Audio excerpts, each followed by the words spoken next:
Welcome to Alpha Proto. I'm Alpha Proto, and tonight, I am going to be working on some more Blazing Strike sprites, the Air HK animation, and that's what we're going to be working on.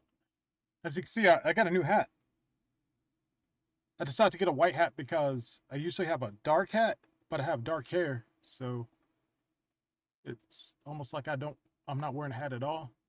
Plus, the background's dark, so I wanted something on top of my head that would actually show. Um, I wish I would have gotten here earlier. My sleep schedule's a bit off. Um, Woke up late. I went to the bank.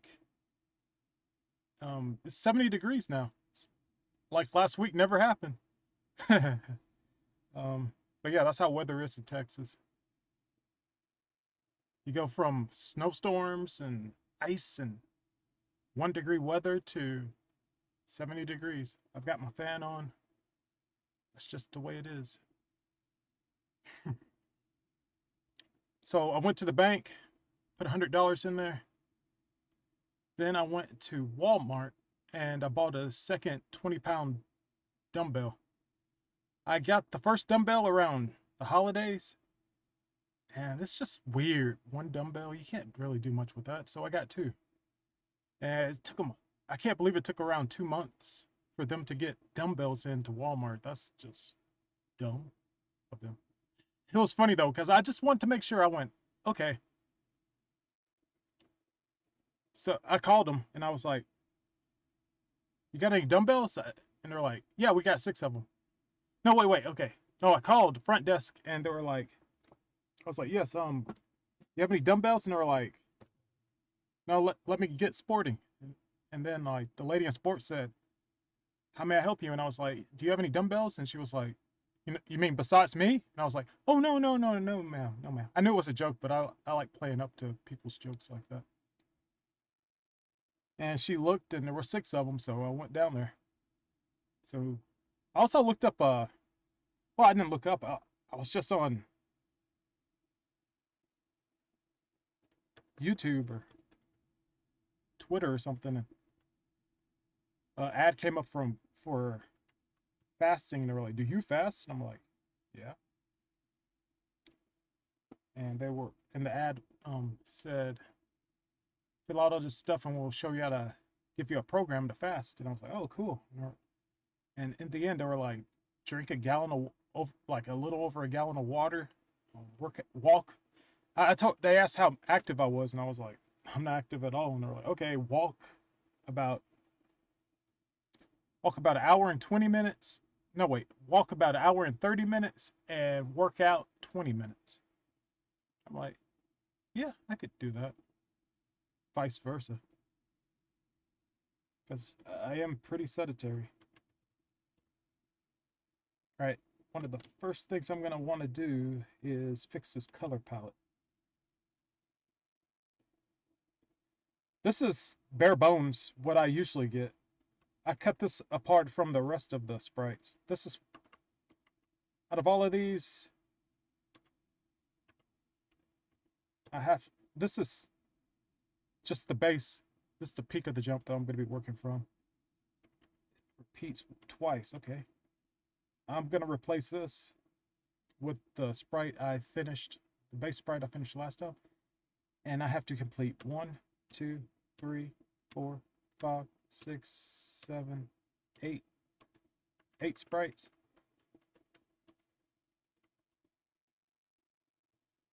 Yeah, I've got to complete 8 sprites. I think the last one, the jumping low kick, was about 5. So this might have been 4. Let me see if I can find it. Jake, Jake. Air, low kick, GIF. Yeah, let's use the GIF. Okay, repeat it 3 times. 1, 2, 3, 4, 5, 6.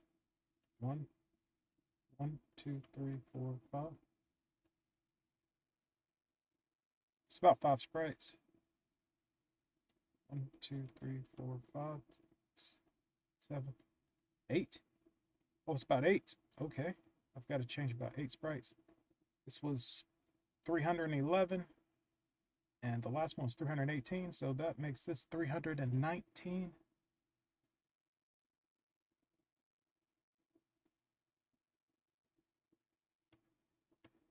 No, not that one. I need a different color too. Let's use this black here. Nah, let's not use black. Let's use this. I'm gonna fix the palette in a second. So this is 319. Yeah. 20, 21, 22, 23, 24, 25, 26, 27, 28. 328. 328. And I will take, center that out. Center this out. I'm going to do is, this palette right here should be what, hey, it already added that. Okay, I must have did that earlier in the week. So I'm going to take this and use it as a background color. It's just easier to see all the holes and gaps in the sprite when everything's filled in. So let's get to work. I'll start the music with some DeMarcus 008 CPS3 originals, starting with Captain America.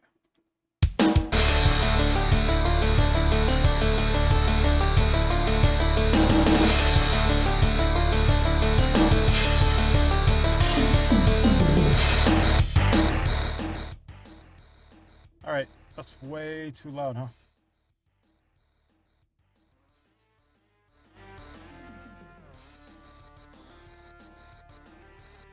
It's a little too loud for me. I'll put it there, and you guys can listen to it really loud, but I'll stay about here. It's about, let's put it at 45 decibels. Wait, negative 13.9 decibels. So you still should be able to hear me, because I'm clocking in at about negative 12. Okay, that's good too. So we're both at negative 12, but when I speak. You know what? Doesn't matter. I just want to get to work. Hopefully I can... I'll probably stream about 3 hours, 4 hours. Hopefully I can go 4 hours. I technically haven't got any work done. But my goal for... My short-term goal is 20 hours a week streaming, and my long-term goal is 40 hours a week. I'm going to take this color, like I said, and use turn off contagious or whatever, and fill this in. That way I can find all the holes in the sprites, like these areas right here. They're hard to see when the background. Right. So I'm going to take this sprite. I guess I'll take the background away on this one. Control plus A, Control C. Deselect, that's Control D. And I'll go back here, add another layer. I don't know the shortcut for that. I don't want to use Shift for a new layer. Shift in. Strange. Okay. Let's go. We'll put it here. Shall we put it in? Let's use both. Okay. So here. Wow, right in place. Put that here. Right in place. I just need to get rid of this number. Not the sprite. Just here.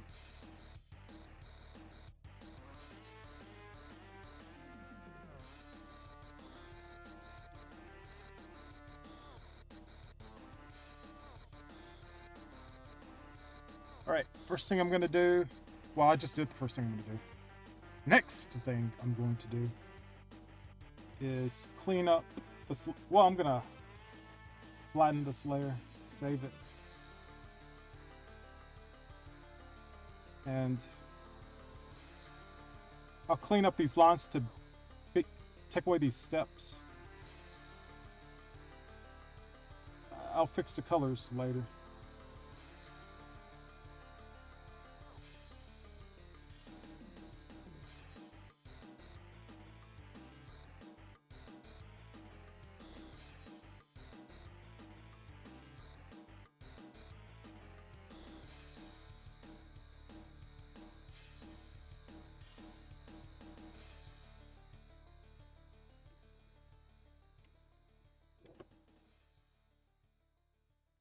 I really don't need an audience.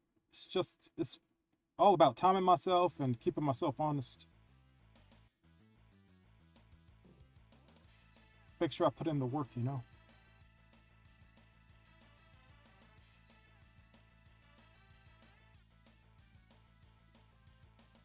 I was watching Alexander Trapp stream and I was like, oh, this is fun. But oh, the new game looks, the new updates to Street Fighter look good. It kind of isn't even Street Fighter 5 anymore. Same characters and everything, but it's like it's reworked from the ground up, isn't it? That's kind of how I feel about Hyper Dragon Ball Z. It's like, well, there's a lot of cosmetic changes, but it, to me, it does feel like it's a different game now.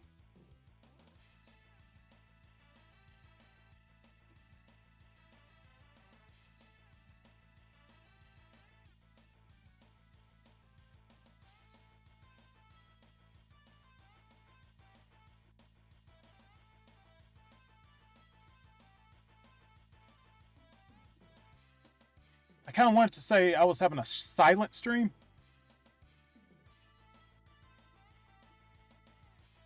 so I wouldn't think about the chat so much, but not so much the case.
Well, I filled in all these gaps already, so that turned out good. Let's fix some line art. It's 4 fingers and a thumb. That's inside of the hand.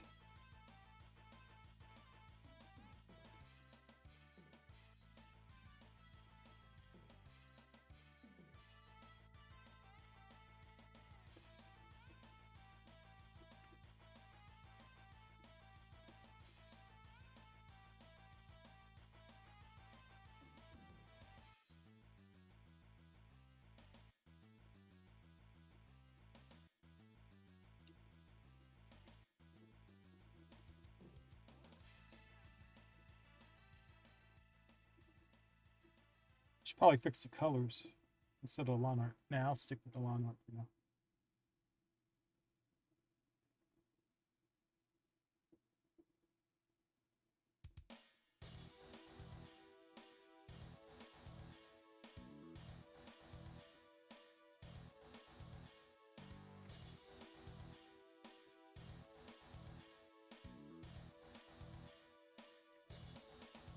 I think this is the thumb, so I should leave that alone.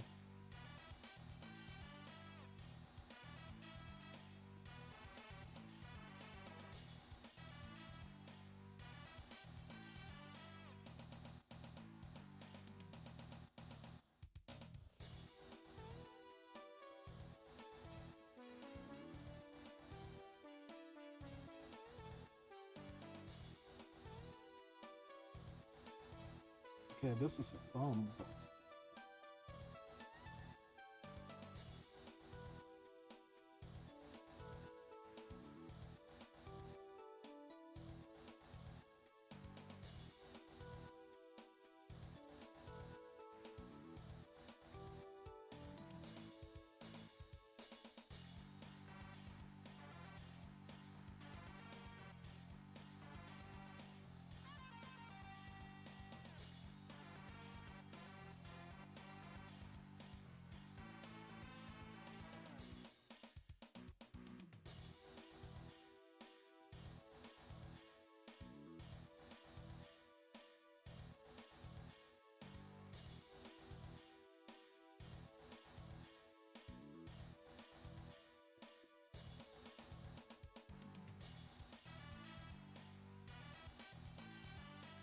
Okay, maybe I should have left this alone.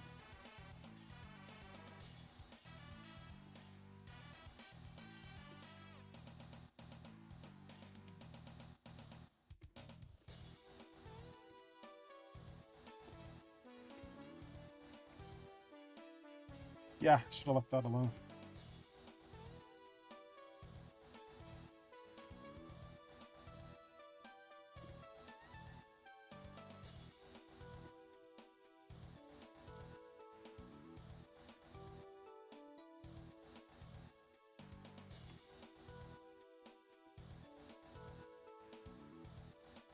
Well, that's a perspective thing.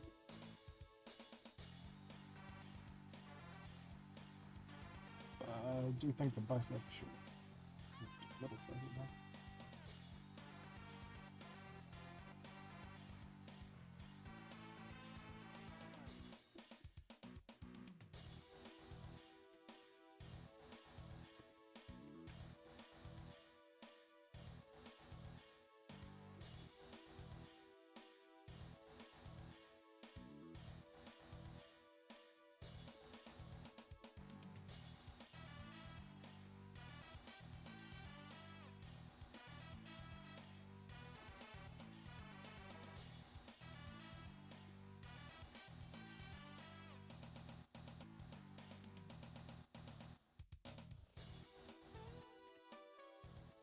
Focus on the arm. Focus on this arm.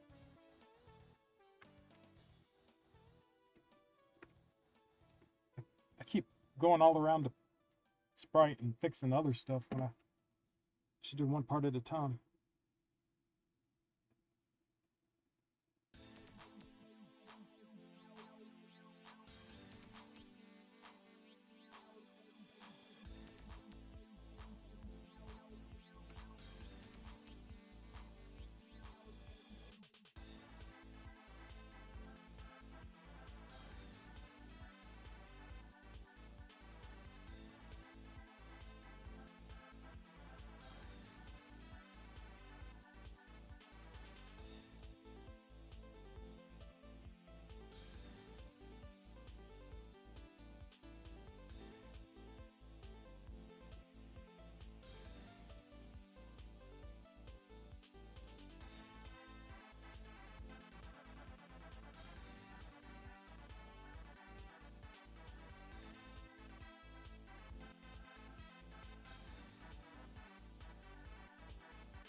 I know, I like that.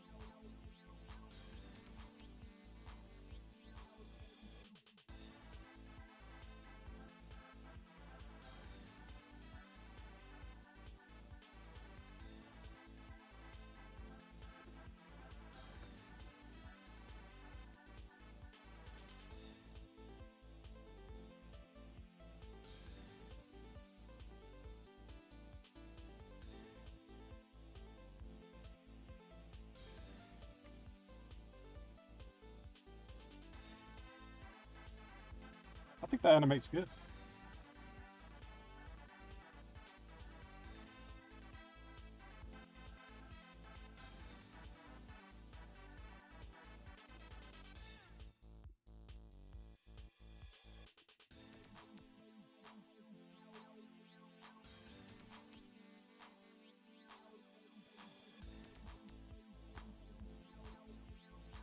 So I got this hat from eBay, Chinese seller. I got it for $4. Yeah, I think around $4. It has no rim in the back, and that's on purpose. Because first time I ever saw a hat like this was on the show The Secret World of Alex Mack when I was a kid. And that look just blew me away. I was like, wow, she's wearing a hat, but it doesn't have a brim. I was like, I've never seen anybody do that. And then I watched Teenage Mutant Ninja Turtles 3, and the samurais looked like they were wearing hats that were brimless, but it was actually a headband with a black stripe down the middle. So it kind of looked like a hat brim. It was.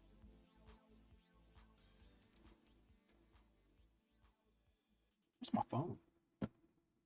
Hope nobody calls me.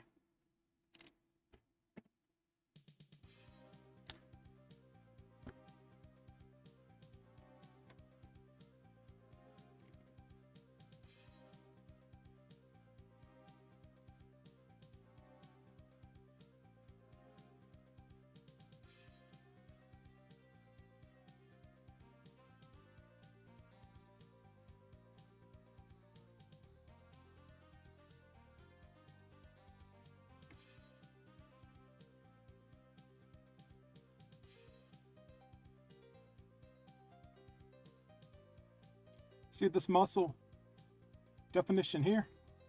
That is not on this one, so I have to add that in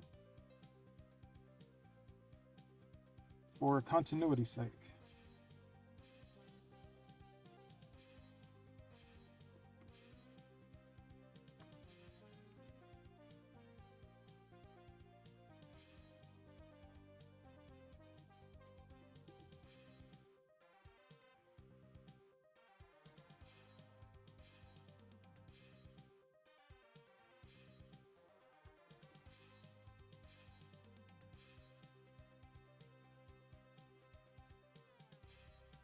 I wish I could make CPS music. 2 or 3, I wouldn't care. Well, I could.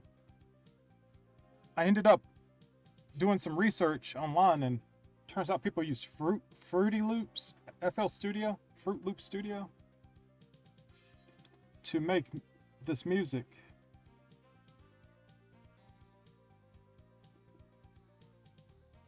I have my own music program. I have Magix 2014 build. Yeah, Magix, Magix, Music Maker 2013. And I have several instruments for that. And the problem I had with FL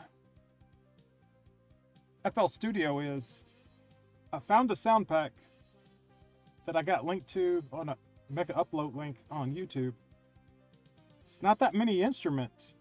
There's music I want to make, but it wouldn't be CPS 3 music really. Well, I could, but I'd have to limit what it would sound like since I wouldn't have enough instruments to my liking. So I would either have to use only the CPS 3 or 2 instruments in sound files, fonts, or whatever,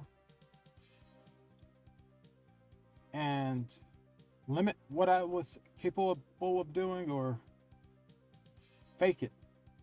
Like, have some CPS instruments in there and then just add some non-CPS 3 music instruments in there.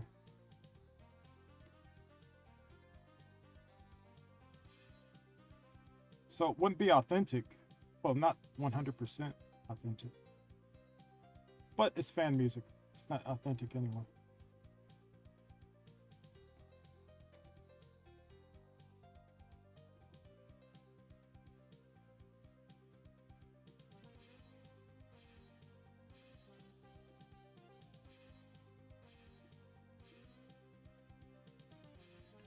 Wait.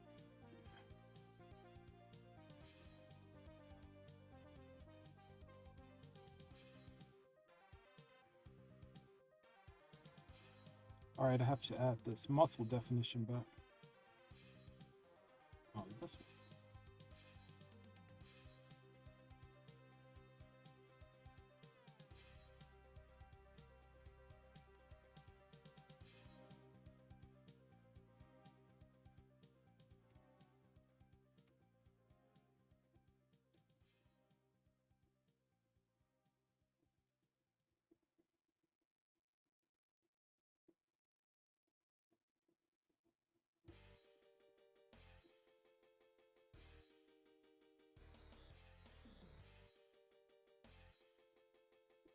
This is Rogue's thing.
Hmm.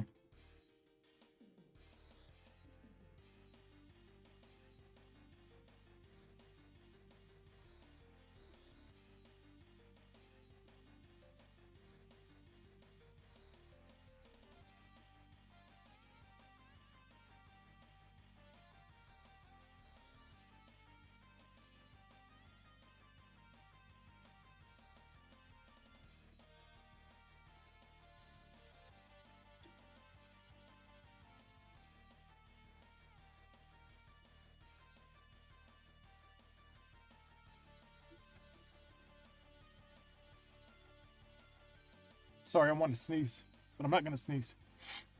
I'm not gonna sneeze.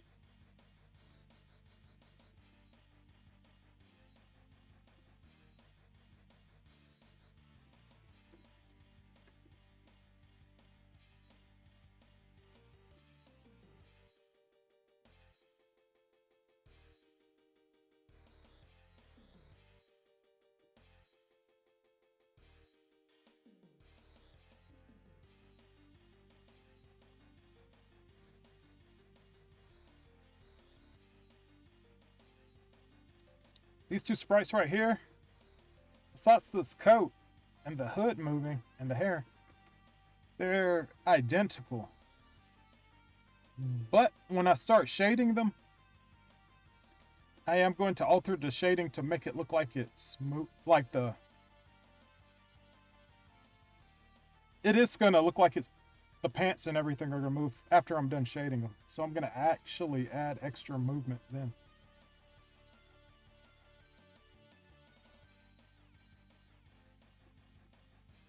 Yo, Lunch Billion. I will hold strong. Thanks for visiting.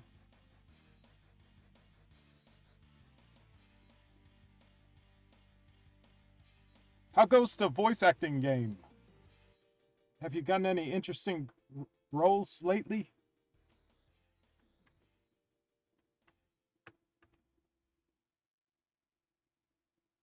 I haven't gotten anything.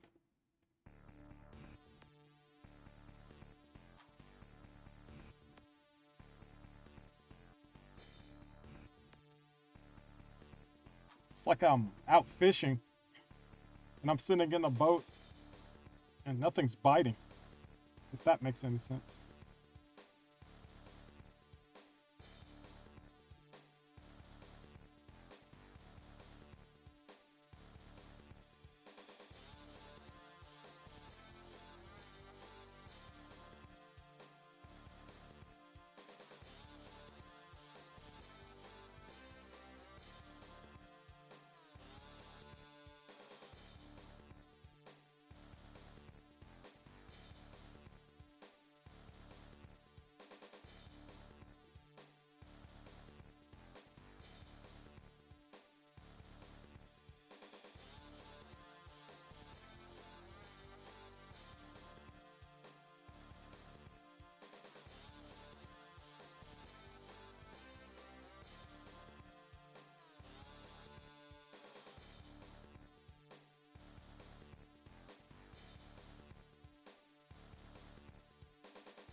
Lunch Billion says, haven't voice acted in anything for a while, but honestly haven't been pushing for it that hard.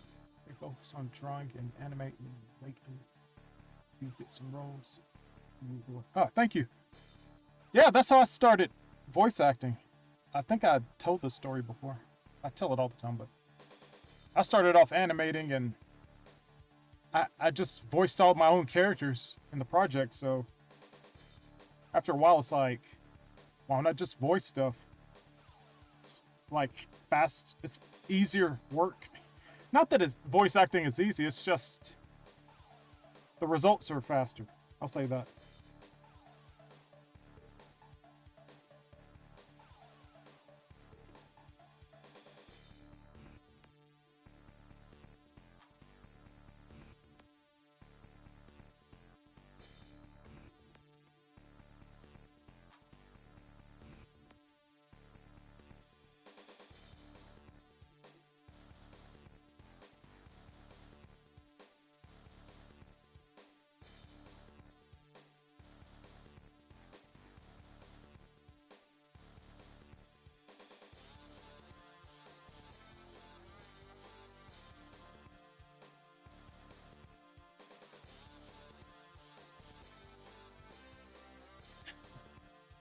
Much Billion says, yeah, you don't have to coordinate with actors if the actor is you. Yep. Yep. That's why finding female voices is the hardest part of any production for me. That's because I can't convincingly do a female voice anymore.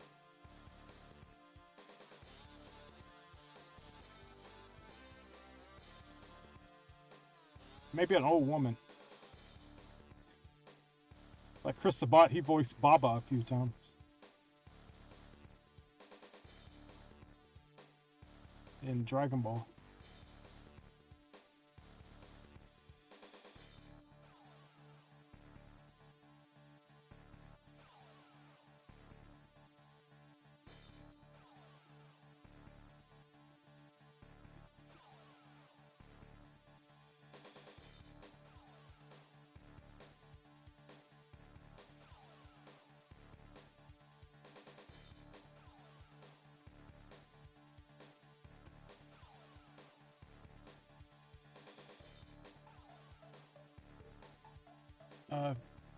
PDAP MW asks, how's your day been? Pretty good. I went to the bank, bought a dumbbell, got a hat in the mail. It's toasty 70 degrees outside in Texas. It's all good. For me, I'm good. Other people might not be good, but I'm good. Very blessed.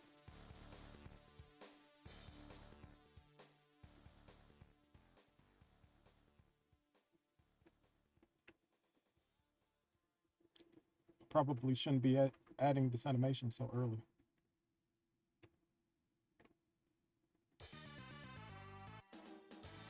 Much Opinion says, though it's been a while, I might be remembering it deeper than it is. Oh, I must have missed something. Maybe I could be that blind lady from Fable. I put my mind to it. Yeah, I think you could do it. If you put your mind to it.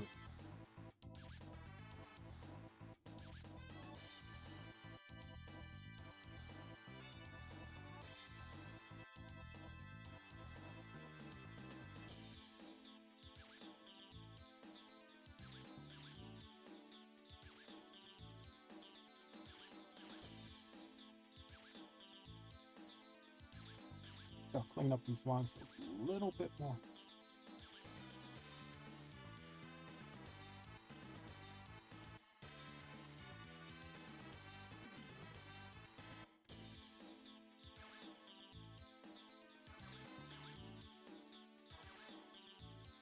So what have you been animating, Lunch Billion? I think I've seen some of your work. It's really good. I just don't remember what it was for or what it was. I just know, out of anything, I just remember it was good. So it left an emotional response or memory in my mind, but I can't pinpoint what it was. I just know it was good. It was good.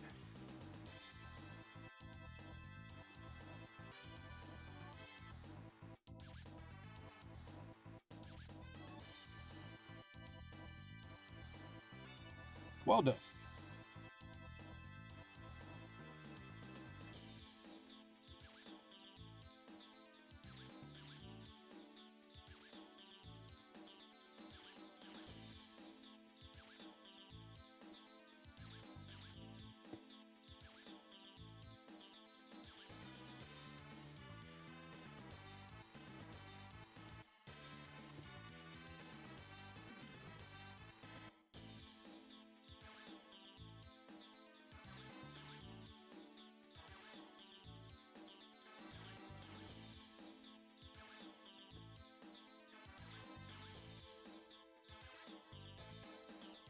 Punch Billion says, "Oh, thanks. I'm working on a game called Hip Witch.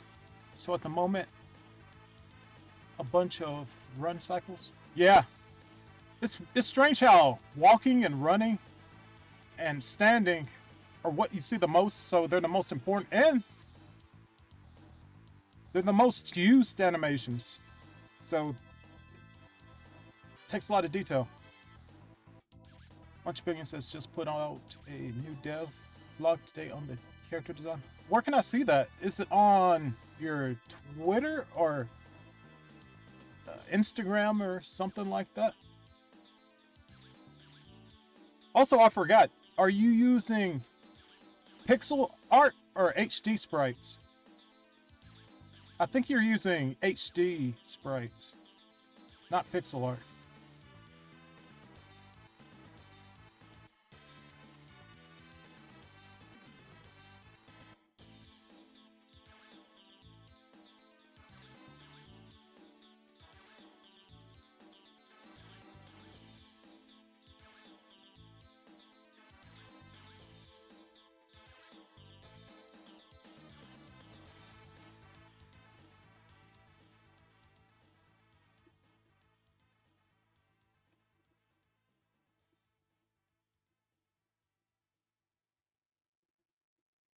Oh, Much Billion says Studio Hip Sword on YouTube. We also got a Twitter and Instagram. Cool. I've got to follow that. I was talking to my brother about making a game because I was just trying to motivate him, ask him what he was interested in doing and stuff. Because he went to school for film and animation, and originally he wanted to do stop motion animation and stuff and help with on set, you know, be a gripper or deep, I don't know. Yeah, a grip or something.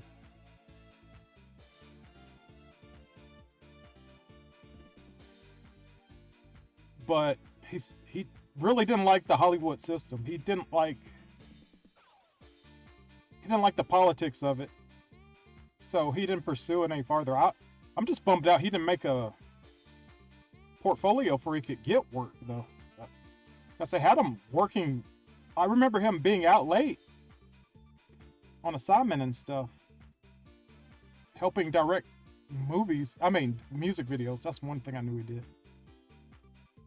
But he did all that work and didn't capitalize off of it. I'm like, what? You got a degree? You're student debt. You don't have anything to pay. You don't have anything to show for it. That's horrible. But yeah, HD sprites. I go with pixels, but I dabble in them for game jams. Yeah, that's actually it's a love-hate relationship with pixel art. For me, I feel like nowadays, let me go back a little bit. Overall, I love 2D art for video games. Just sprite work, no matter if it's like HD or pixel art. But there are benefits to using pixel art, and it's mostly just memory compression.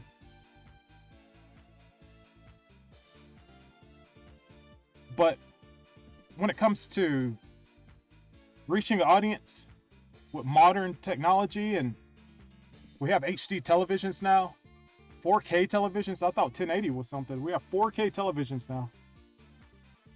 So you don't really have to compress everything with pixels. Unless, well, it isn't about, that's resolution wise. Because original game resolutions, like Hyper Dragon Ball Z, that game's resolution is Mugen. It's like 360, 480 or something like that. I'm not really that sure. But I know that PlayStation 3, Xbox 360 generation, the games couldn't exceed a certain size as far as size. And Super Street Fighter 2 Turbo HD Remix, that game took 4 years to make because the first round of sprites were too detailed and too big, and added to the size. Like, they're already huge sprites, but the extra colors and detail added onto that sprite size. I mean, the size of the game. So they had to go back and redo all those sprites over again with less colors and less detail. And that's what delayed the game for the extra year. So they had to work on the sprites twice. I think that it was because Xbox 360 had a download limit on their games. I think they couldn't be over 3 gigs or 4 gigs or something. And it was a completely digital game. It didn't get a home release. Well, it didn't have one at the time.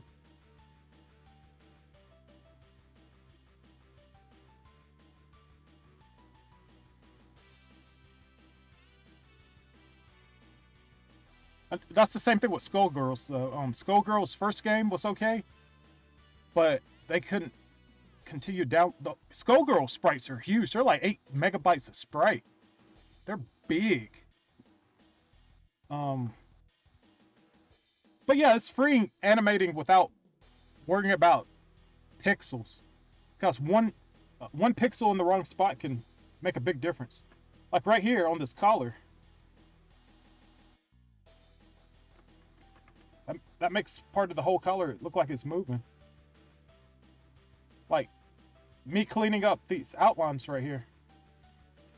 That almost looks like movement.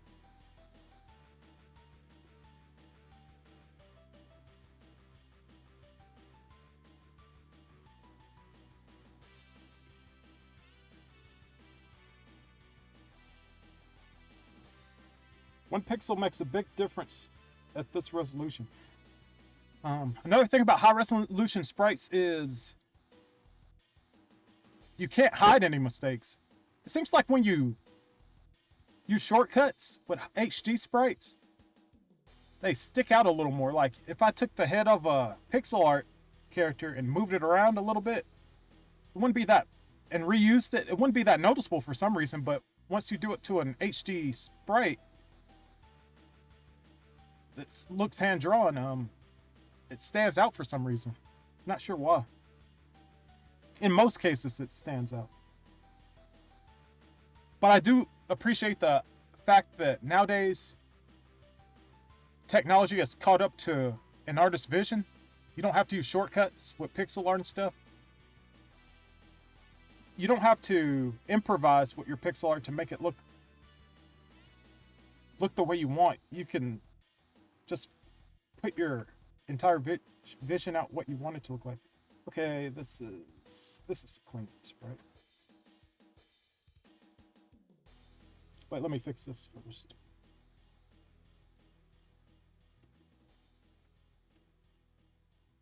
This.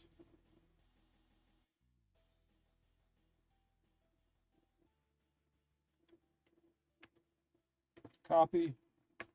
Paste. Yeah, I've been talking so long I forgot to read. Okay, I'll go back.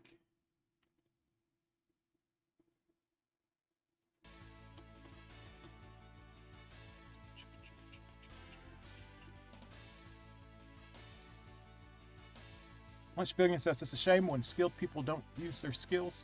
Yeah, that's true. Lunch Billion says, I love pixel art as an aesthetic regardless of its technical necessity anymore, but it's not my strength, especially palettes are tricky for me. Yeah. The Z2 team's been getting on my case to learn how to do palettes. That was a big problem with Pilaf. That was... Yeah, big misunderstanding with that. I'll have to learn that before I continue any characters in Hyper Dragon Ball Z, and it's not easy for me to learn something unless I can apply it right then and there to see if it works. I'm more of a hands-on person.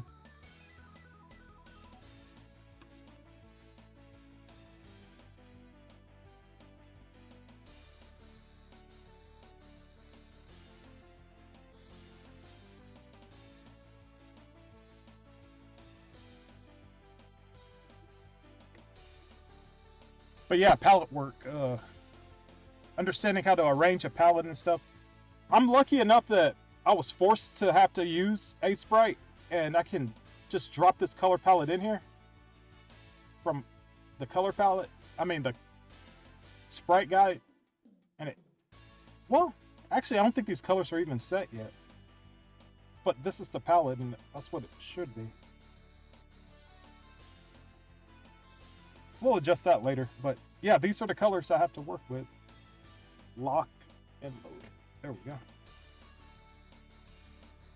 But yeah, just the freedom of being able to have everything you draw turn out the way you want and be on the screen the way you envisioned it. That's possible now. That's an aesthetic. Pixel art.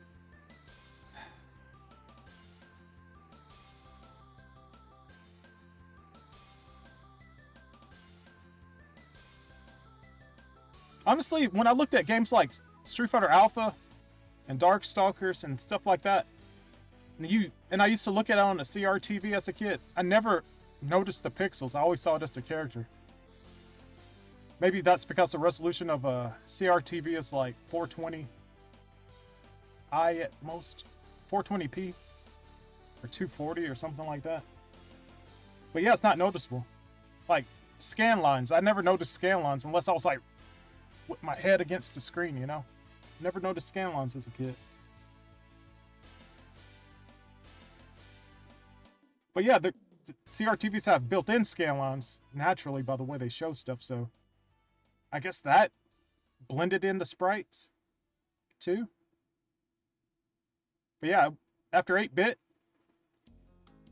I really didn't notice the pixels after a while. I should keep reading. Much big. Yeah, 1 pixel can make a big difference, even with sprites of this size. Yep. And the bigger they get, the more...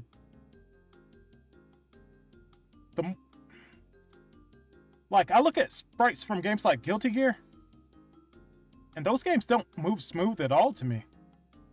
Well, not Guilty Gear, Guilty Gear X. The 2D Guilty Gear X games. Yeah, they were high resolution, but they weren't.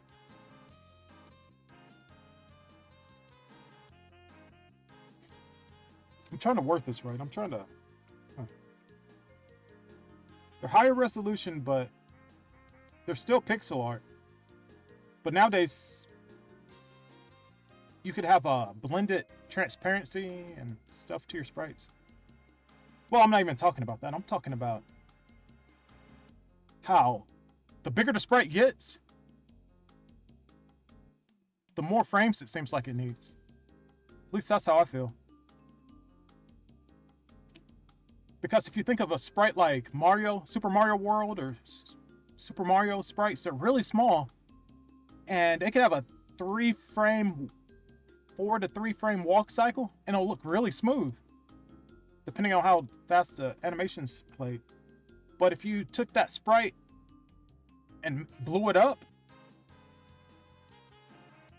you would be able to see how it would look more stoppy. I don't know if I'm making any sense.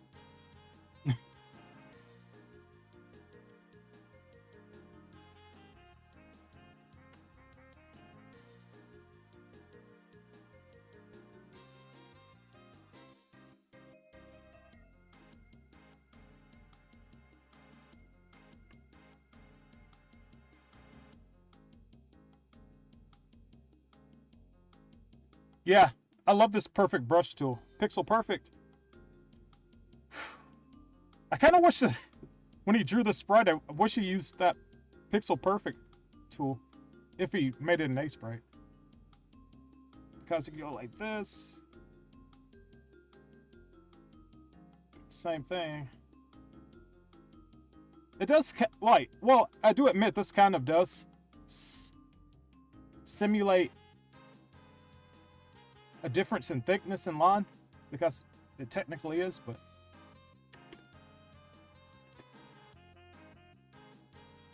yeah, it's good to have really, really clean line art to work with.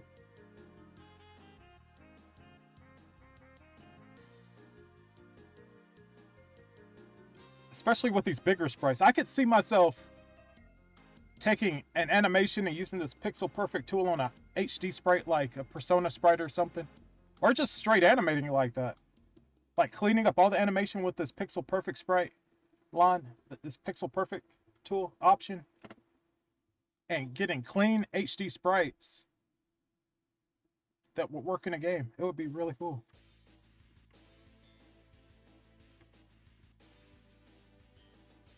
But like I said, with HD sprites, you need more frames.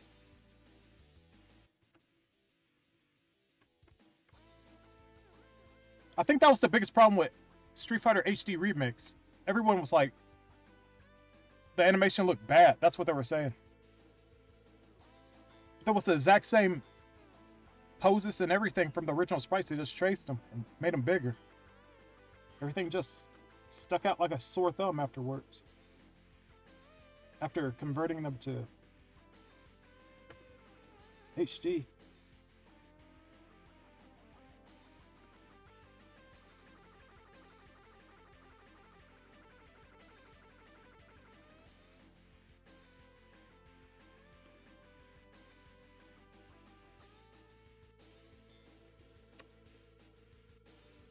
I don't feel like I'm making much progress right here. I think I'll fix the colors next.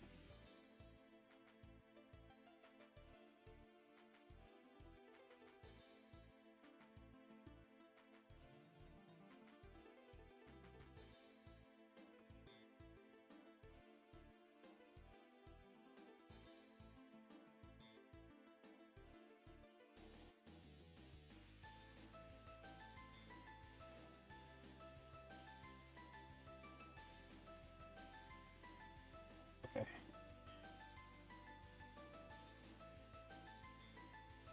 Place this.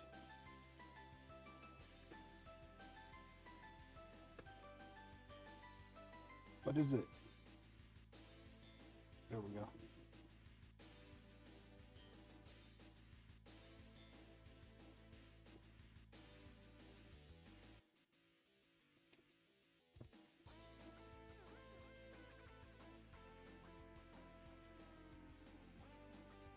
Much Bigger says, yeah, 1 pixel can make a big difference, even with sprites of this size, right?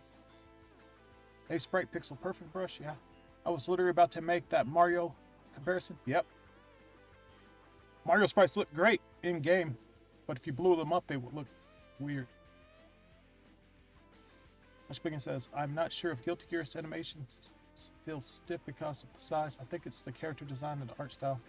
The game looks dope, by the way. I've been following it. Wow. Yeah, I think the Strive looks really good. It still looks 2D. I really think Guilty Gear Xrd really pushed that. I think they did the best job at making a 3D model look 2D. Because I've seen people just put the filter. I think, yeah. I've seen people put just render the 2D. I don't know how to put it. They put yeah, that's the word, shader. They put a 2D shader on the sprites. Then they cut the frame rate down to 12 and changed the speed. But they still tween the sprites. I mean, tween the animations and it looks unnatural.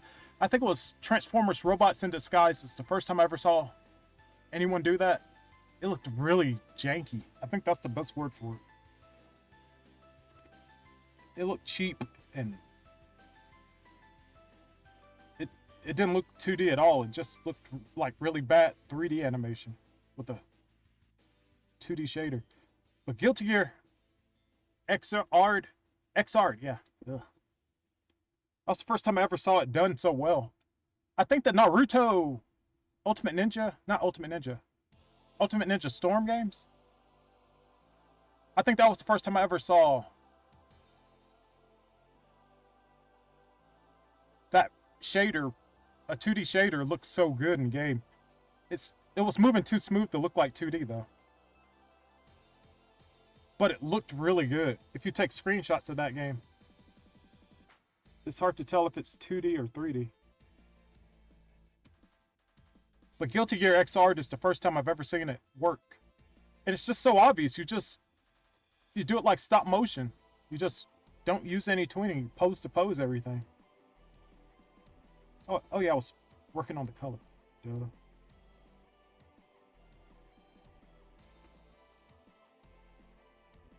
Okay, I got that done. This.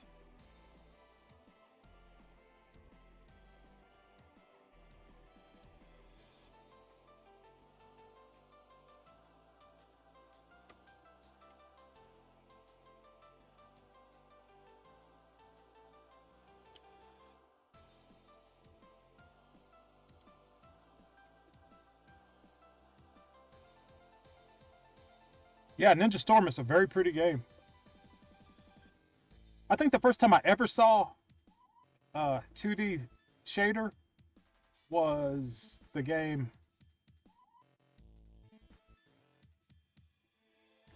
It was a racing game. It wasn't Auto Modelista. It was a PlayStation 2 Cell Friction or something. I don't know. It was a long time ago. I can't recall the name.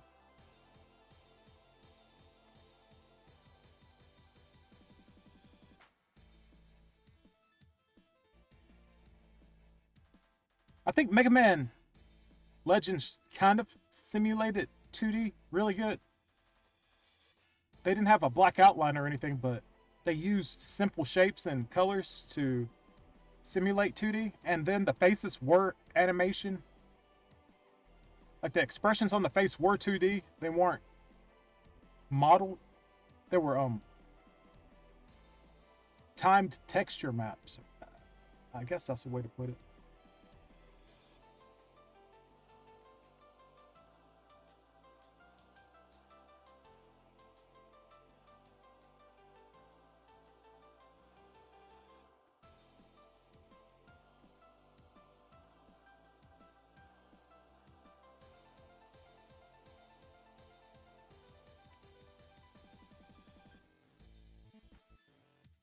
But yeah, I remember the first time.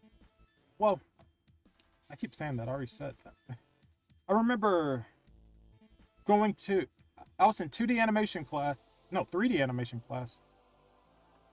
And my teacher took us to a Maya 3D exhibit or something. It was for Maya 9? Or was it 6? I think I was taught on 6, so it was probably for 7. Yeah, I think it was a Maya 7 presentation. And they used to call that shader Toon Shader.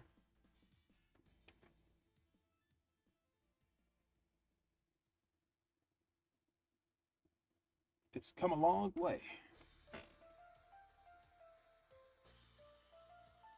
It's tempting though. It's like I can understand why the guy who created RWBY used it. You can animate by hand and have to. I like animating by hand. It's the coloring and the shading and all that stuff that takes. I'm more concerned about the movement and the illusion of life than I really am about having to color and shade stuff a certain way.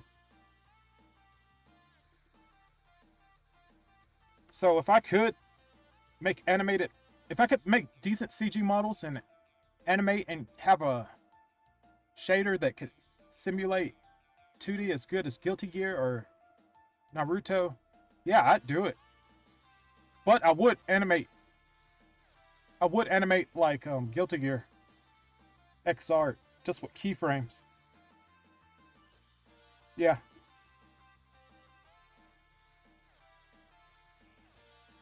My goal would be to simulate 2D animation.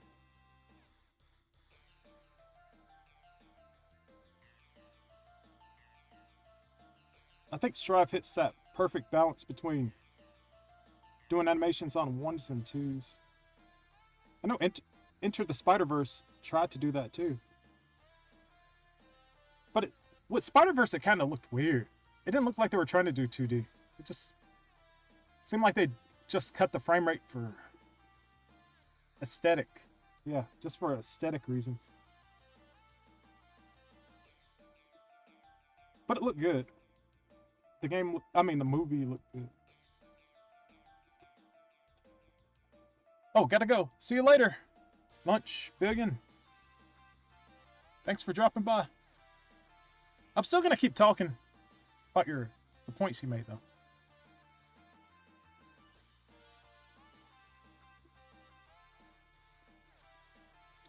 Yeah, I think like with the right shader, you could do a lot. I think I okay. I did some test pages of a comic, because I didn't want to reference anatomy. I used 3D models to as reference before I could get the anatomy right. And the perspective, mainly perspective.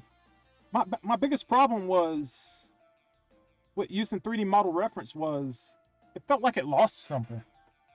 It was so consistent in the sizes and stuff of the limbs and everything.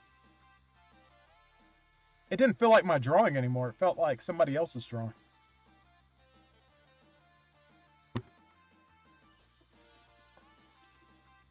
I'll show you.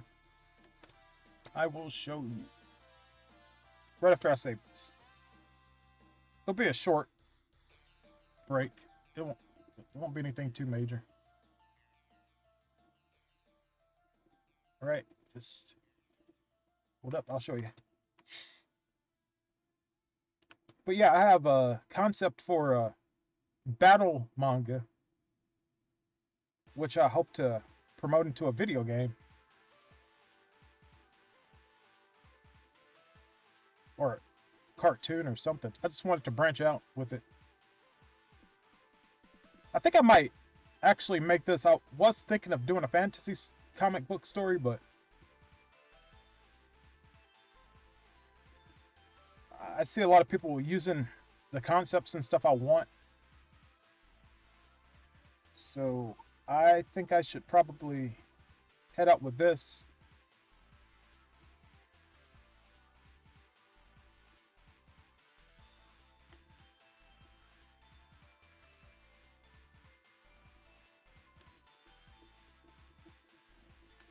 I don't know how much I want to show. I only have 3 pages I want to show anyway. That's all I made. I just want to give you an example of how it turned out. Okay, here we go.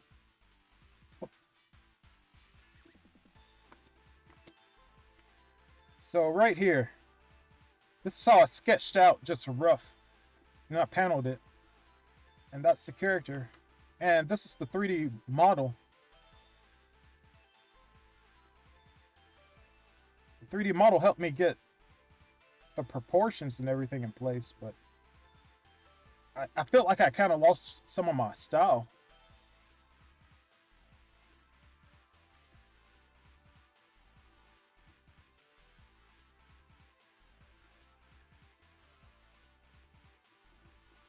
But yeah, let me show you the pages. See, this was based off of a Google Maps image from my downtown dojo that I actually went to as a kid. It was actually 2 buildings. I made it into one. This was the parking lot we parked in and stuff. But yeah, that's why the perspective's kind of weird. It's street level. It's actually traced over a actual image. And my teacher he taught us Kenpo, and he didn't want to use a communist flag, so he used a Taiwan flag instead of the Chinese flag or the Hong Kong flag. He had the Hong Kong flag. Change that.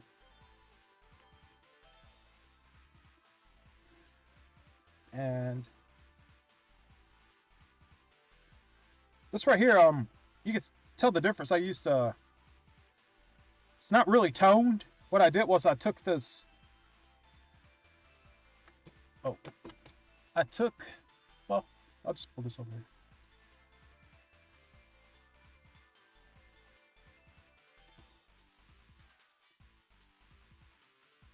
I took a grayscale, and then I put the pixelate filter over it. Is there any way to pause this? I want to pause it. Play. Stop playing. See the difference? This is the grayscale, which I think looks way better. I like the grayscale, but then I put the filter on it. Pixelate, maximum radius 4, channel all 7.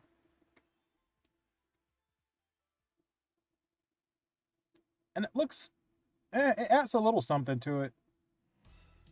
But we can print in grayscale nowadays, so. Plus I think I used too many tones. It doesn't look horrible, but it loses something. Like, I use tone here just for, I like the effect. We have 3 pages. Don't like this page. I like this page a lot. It took a lot of work. Actually, that's 2 pages. You telling me I only did 2 pages of this book? Yep, only did 2 pages. That's a bummer. I was working on page 3. See the 3D models? It's good, but it's kind of weird. It's like, it's cheating, but at the same time, I could draw this on my own, no problem. But it's like insurance. It's like just as training wheels, kind of. It makes sure everything's in the place it needs to be and in perspective. I think my perspective's so bad. Maybe I should use character models all the time. Which is kind of weird because I look at this and I'm like, this could probably be redrawn to look better, but this looks good. Yeah, I'm going to continue the story, but I'm going to take my friend's advice and go farther back in the story. She has a more interesting story. Her origin's better. I didn't want to start from the origin. I wanted to start from her later on in her career and life. It's almost like I wanted to start from Dragon Ball Z instead of Dragon Ball.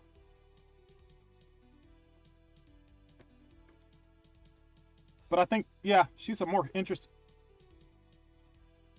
Her story's more interesting than I gave it credit for.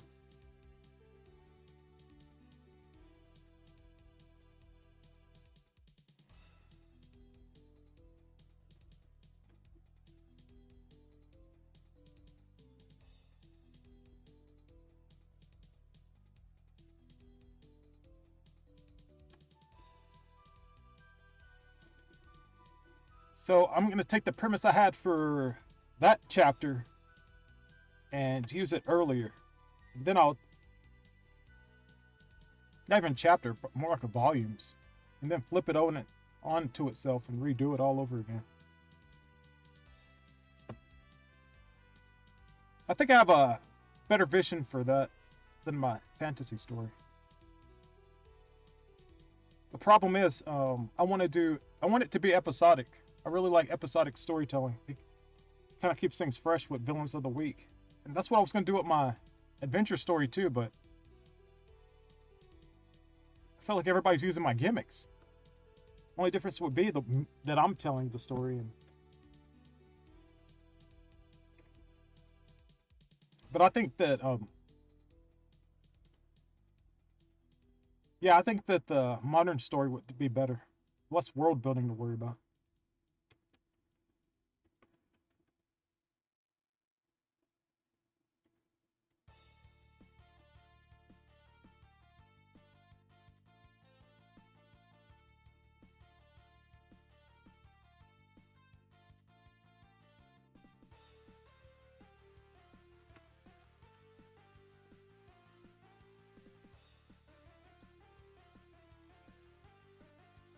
So how many colors is this? Let me use this. Yeah, the line work's already been changed to a color palette color.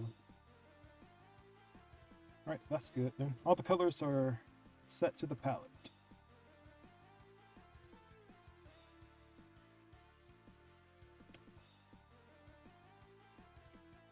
So I guess I'll just go back to cleaning up this line art. I'll make it a little bigger. I don't think it needs to be this big, but it's easier for everyone else to look at.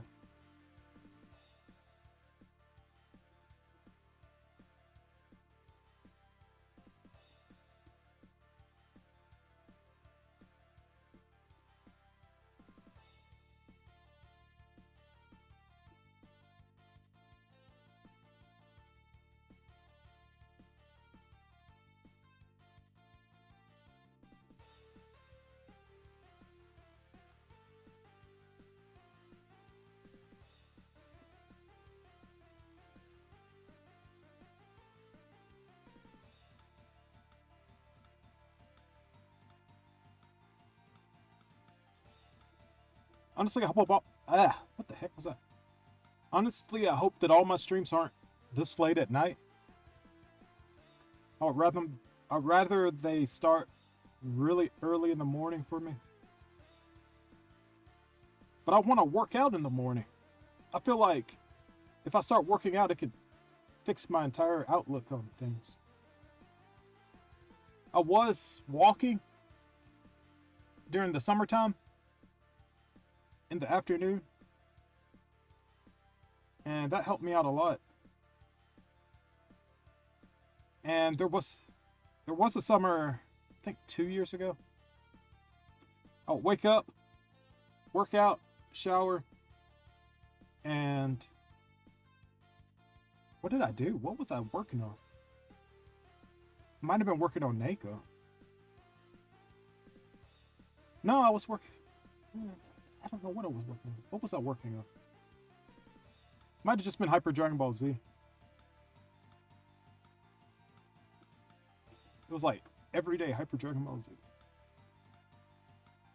which was fun. I still kind of wish I was working on it at the moment, but I need money.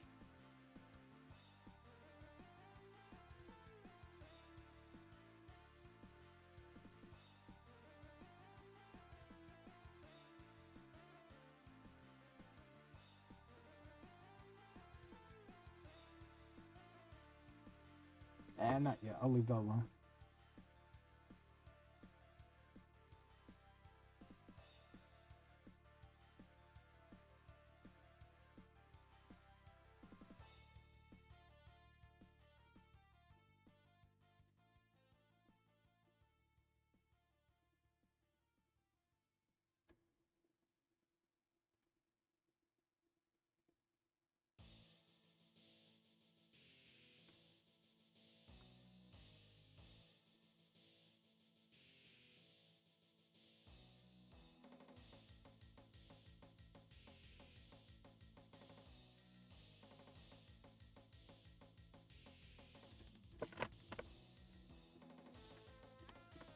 What's this character again?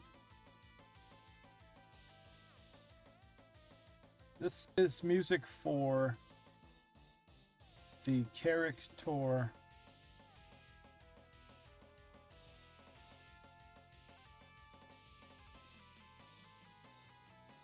Cumber.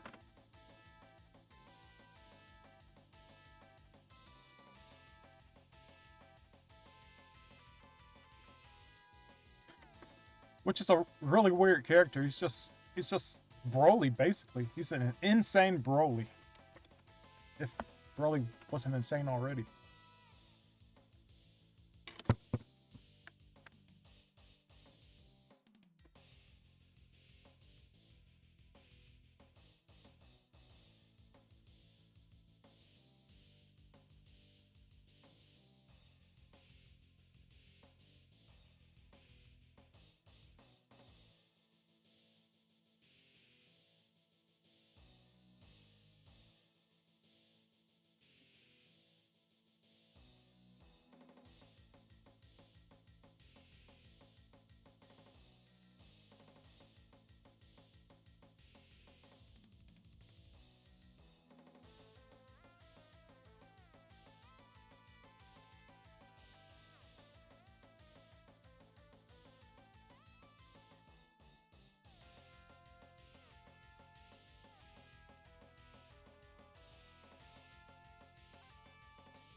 Ugh. I don't know if it's allergies or what. What I want to see is.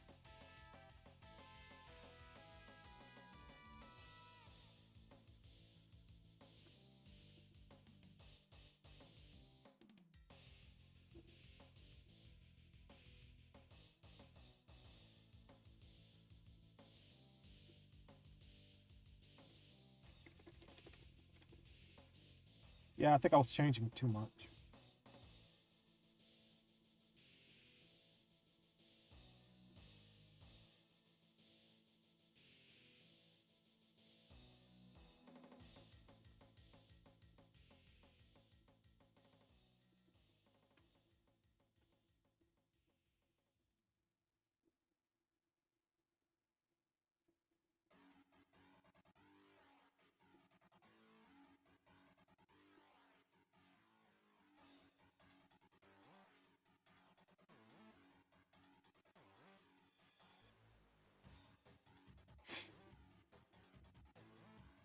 This thought, this thought just came to my head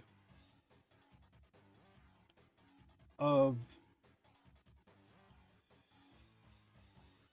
man, why am I wasting my time with this old? Why did I waste my time doing this, learning all this old pixel art stuff?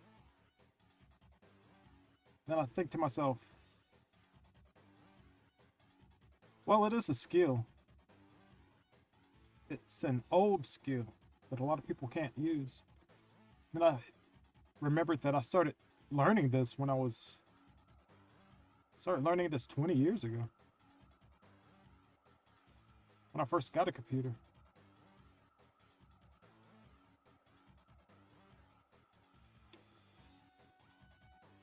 But now I look at what I'm doing at this very moment and I'm like, yeah, I guess it paid off.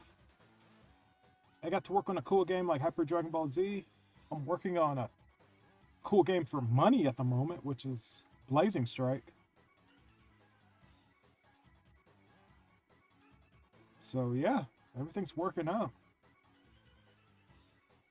It really feels like because there was I don't know if I've ever said this, but it was like a time probably about 3 years ago. I was like, people are known for they're experts and stuff, and I just didn't have a I don't have a specialty. People don't come to my channel and say, hey, that's Alpha Proto, the comic book artist, or hey, that's Alpha Proto, the animator, or hey, that's Alpha Proto, the voice actor. They, or hey, that's Alpha Proto, the costume guy, because I did some cosplay and stuff. But now I do kind of feel like I'm finding my niche with this pixel art stuff. So now people can say, hey, who's that? And it's like, that's Alpha Proto. He's a pixel artist or pixel animator or something. But for a while, I don't know. If you look at earlier into this channel, you'd be like, so what does he do? Does he make costumes? And I was like, yeah, I make costumes. I can't go messing with this. I've already established this is what I'm working with. But yeah, there was a point where it's like, does he work on costumes? And it's like, yeah. And this channel was actually going to be just costume stuff.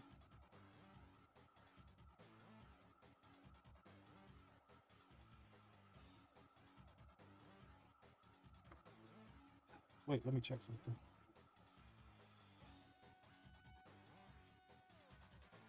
But one thing I realized was working on costumes takes a long time and a lot of money.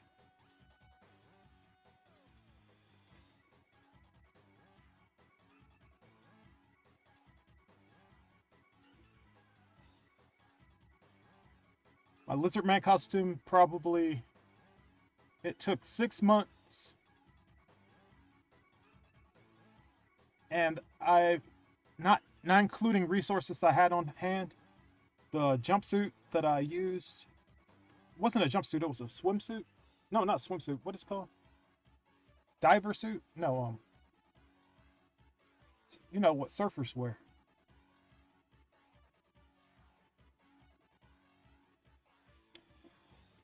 Well, that's what I used for the base of that. I used a diver suit or something.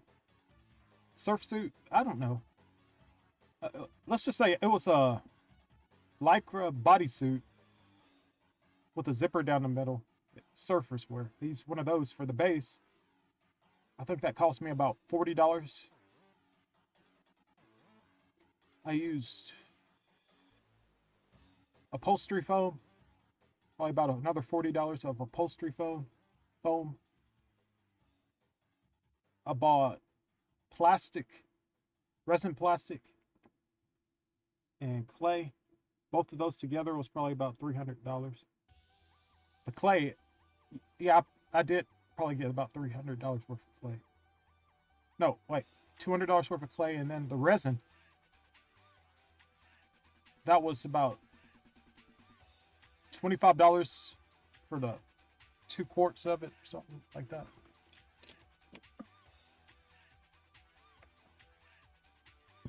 Smooth on resin.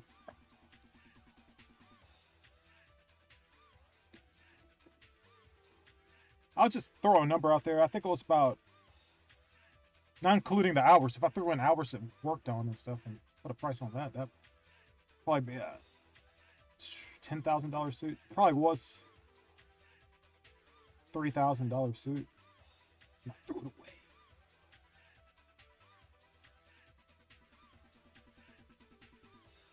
It's probably more than that. 5,000? May have been a 5,000. Maybe a 10,000. Wow. I don't know. With the effort put in, it probably was $20,000. If I was getting paid to do it.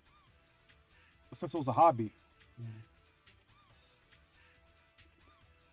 But yeah, Lizard Man suit was cool. Well, it wasn't cool. It was actually really hot and sweaty. Have you ever wore a latex glove while you're washing the dishes, the yellow one? Well, you just imagine wearing that around your whole body. That's what it felt like being in that costume. So you start. The suit didn't breathe. It was just like your body heat would go out and you sweat, and all the sweat would just stay inside the costume. That's what it's like wearing a big rubber latex monster suit.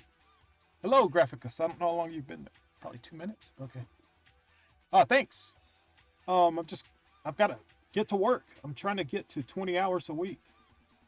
I really want 40-hour weeks of 40 hours of streaming a week, but I don't know. I'm just trying to find the balance of work and exercising and life and stuff. I'll figure it out sooner or later. It's all part of working for yourself.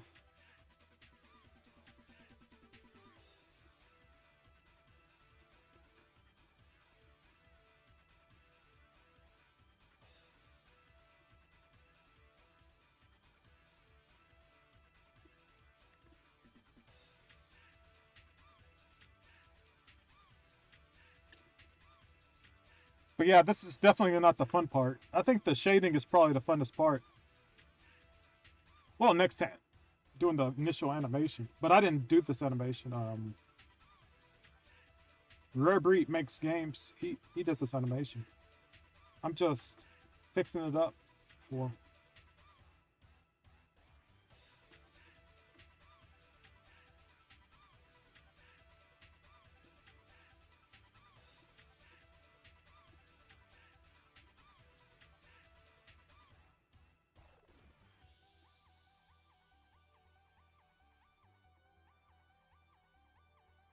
But yeah, I've already adjusted all the colors to match the color palette.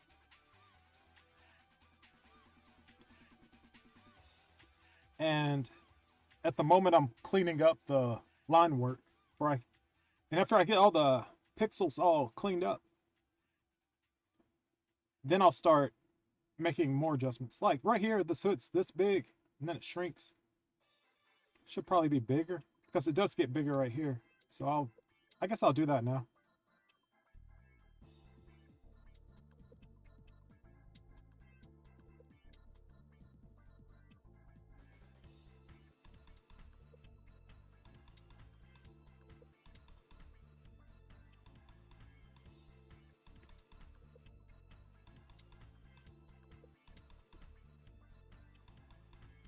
Yeah, that's not bad. But yeah, doing these streams, it's a good timer. It's a good estimate of how long it takes me to work on something from beginning to end. It's better than saying, I don't know, I guess it takes me this long to do one sprite. Because I completely overestimated how fast I am at doing these animations. And this is just cleaning up sprites. I know Neko, I was working on Neko Bachin Z on stream every Friday night. And those Friday nights would go about, some streams would go 6 hours, 4 hours. It averaged about 4, and then, but it would be once a week. Just working on that character once a week, I got all the basics done in about 6 months.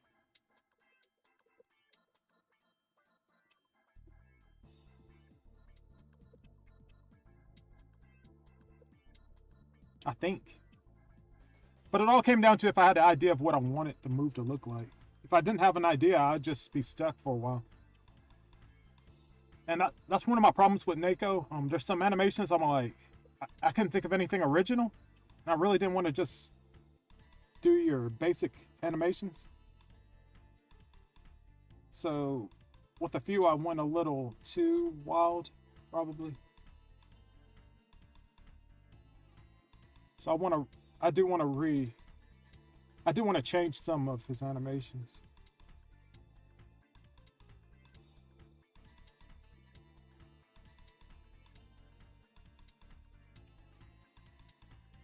Not just for gameplay, but they just don't look that great. Plus, they're old. I started Neko in 2017.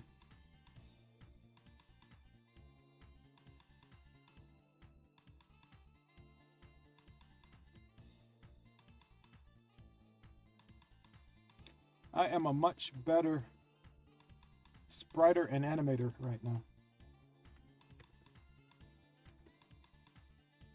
I've got better tools and stuff to help me with it. Graphic scale was good. It was what I was used to. I'm still used to it. But Ace Sprite has, it's better. I have to admit it's better. If I wasn't forced to use it, I wouldn't have realized how good it is.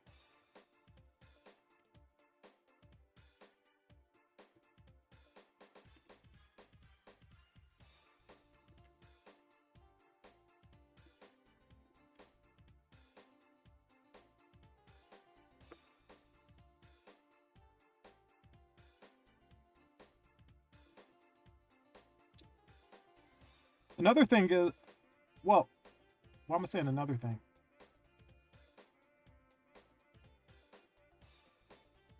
I'm actually really, let's say that, yeah. I am really excited for Hyper Dragon Ball Z's future.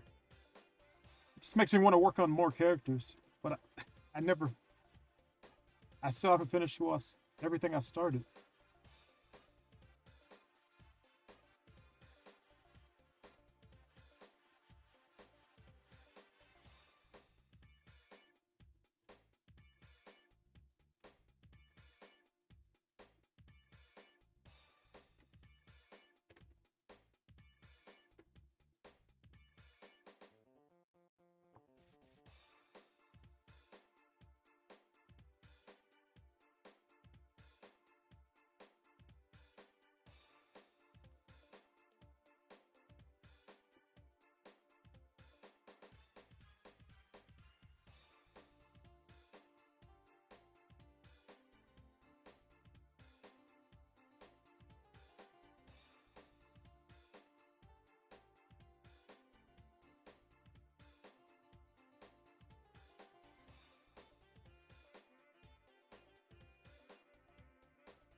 Right, got the seam animated.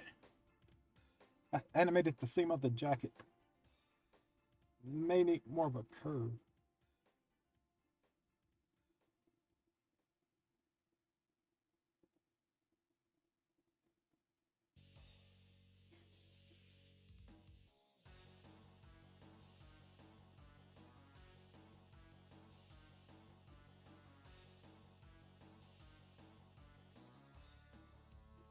I think this needs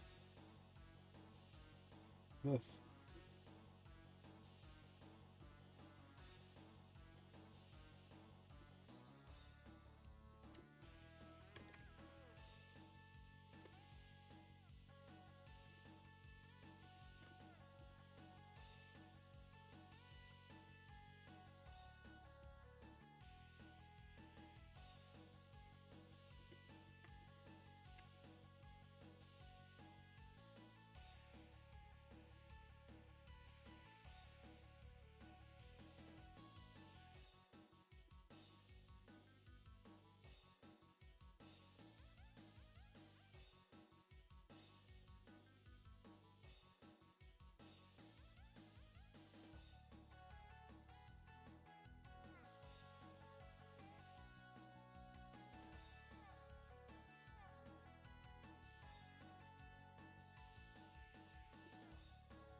Pretty clean.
I'm running out of DeMarcus songs. I think I'm on the last one right now.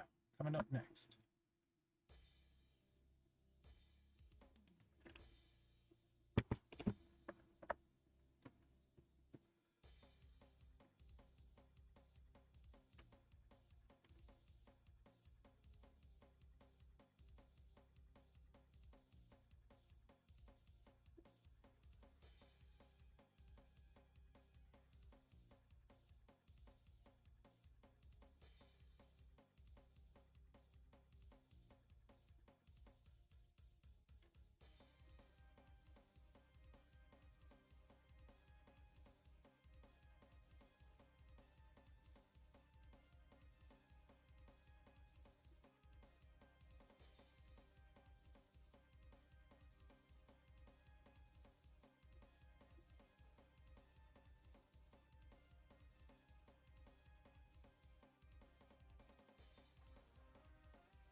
I smell some food right now. My brother must have got home.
Yep, that was the last DeMarcus song. Let's see if he has another playlist. Hey, yes, 5 Final Fight remixes. Let's listen to these.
I'm going to add a crease right here.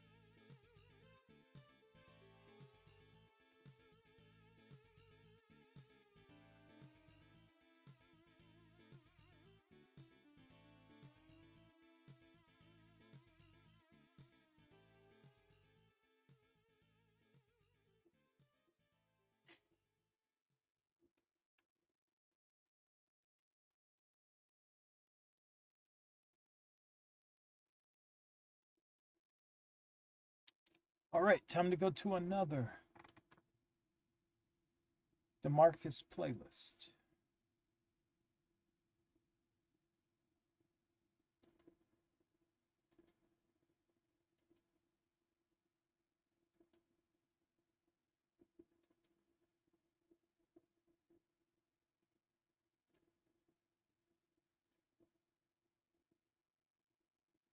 These are a bit older, so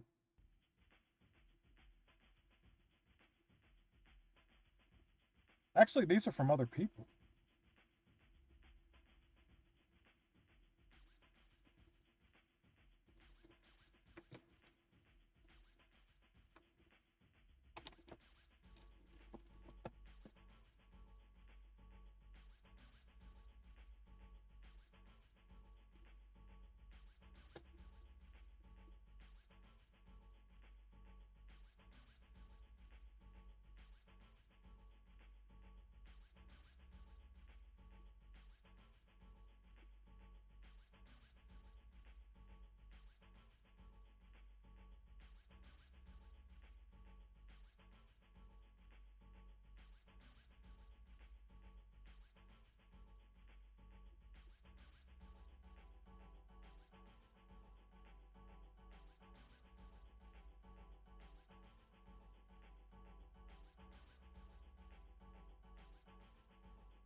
I will fix this hair late.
I think this animation, well, not the animation, I think the lines from this animation are clean now.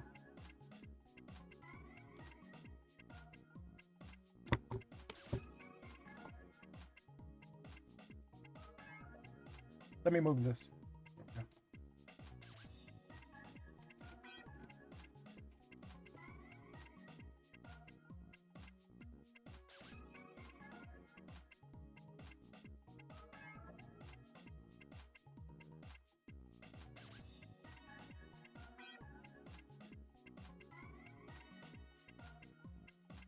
So far, it's moving pretty good. It was moving good at first, but now that I've cleaned up some of the art, some of the lines, it's moving a little better.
There are still a few rough pixels on here.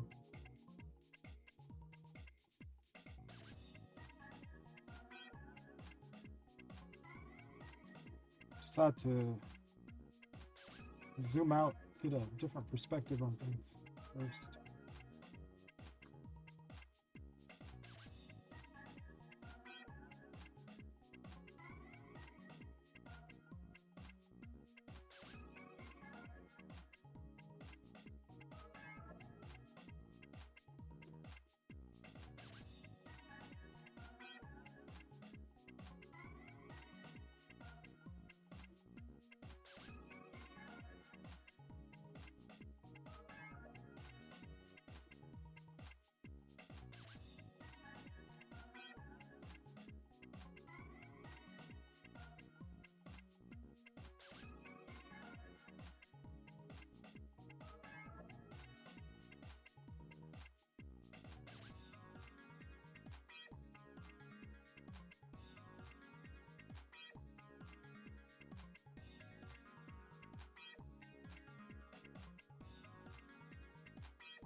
this is pretty good. So I'm going to work on this glowing armor.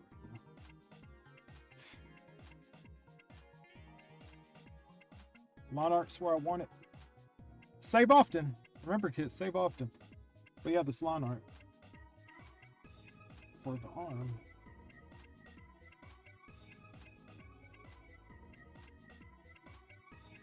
In graphic scale, I would have used the color replacer, but since I don't have that, I'll just use the lasso tool.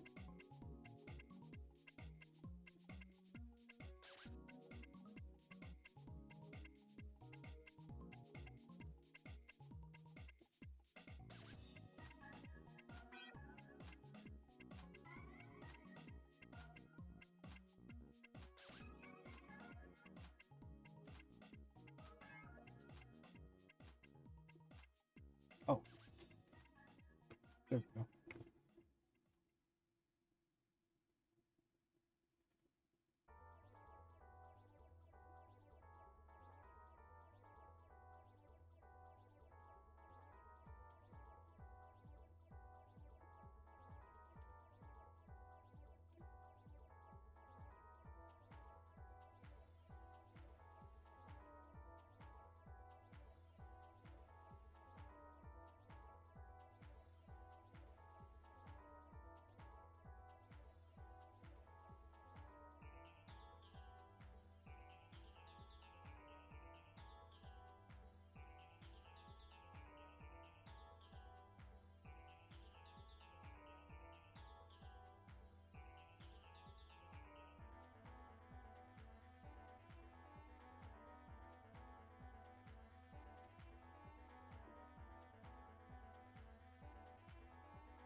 Whoa, whoa, whoa.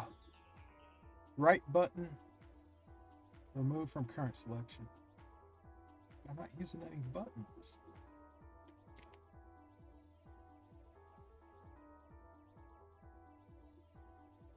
Well, that helped.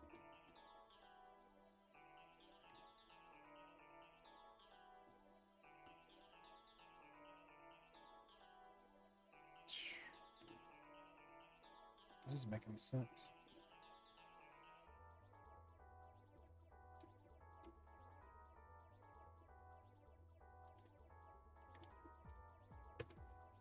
There we go.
Oh, can't use that.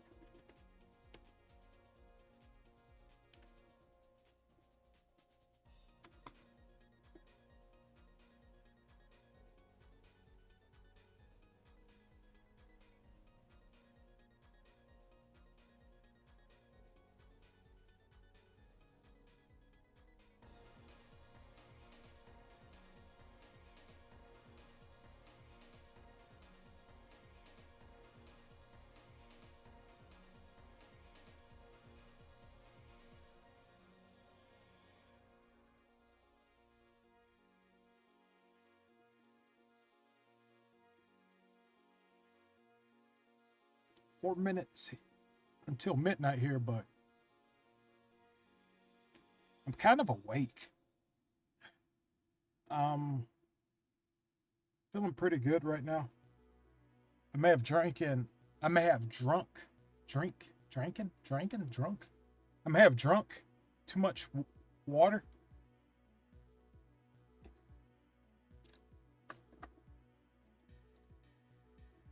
and I may have to go to the restroom soon, but I think I could put a few more hours into this.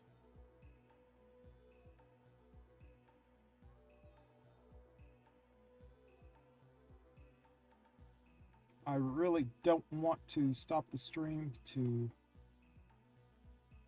go to the bathroom.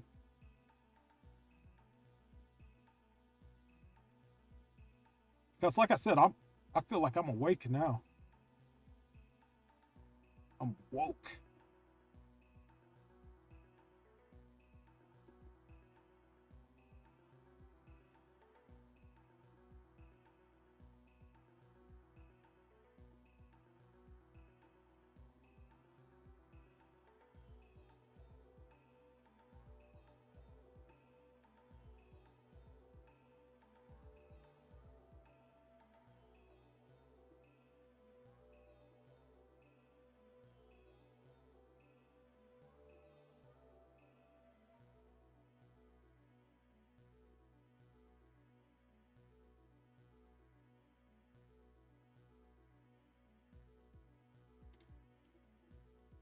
But I do realize that the more sleep I get, the sooner I can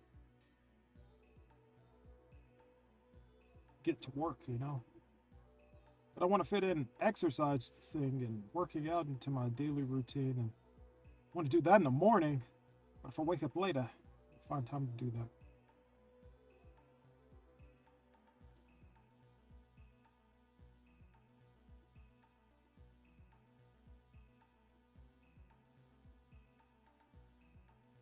Maybe 2 hours, maybe 2 more hours.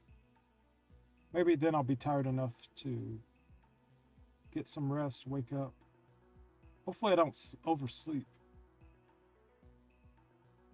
But if I fall asleep soon, I mean, fast enough, I won't have to worry about that.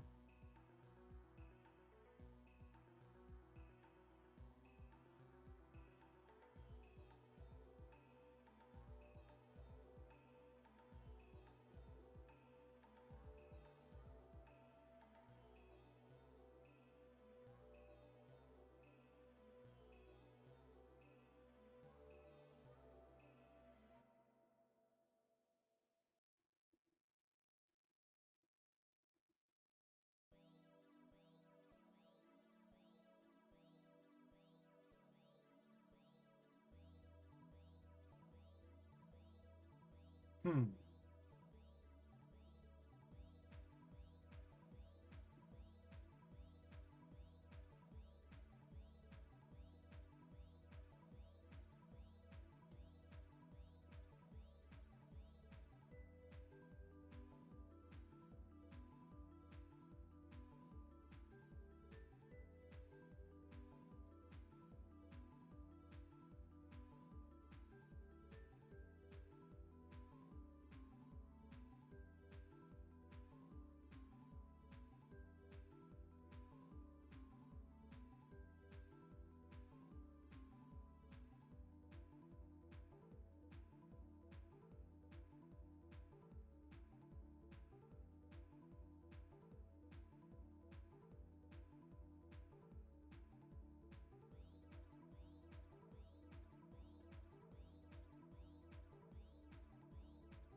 1, 2, 3, 4.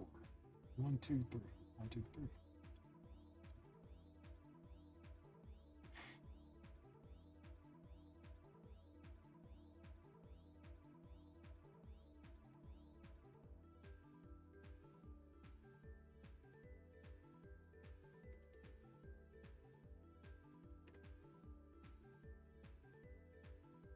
Oh, whoops.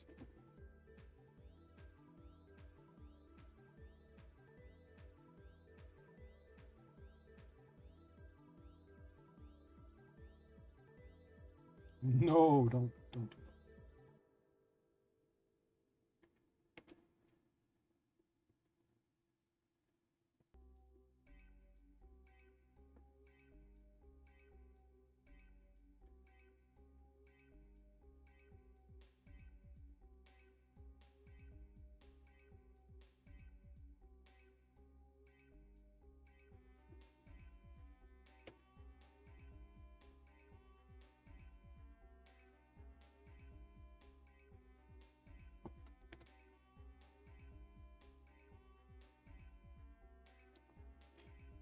This music's for characters from the show.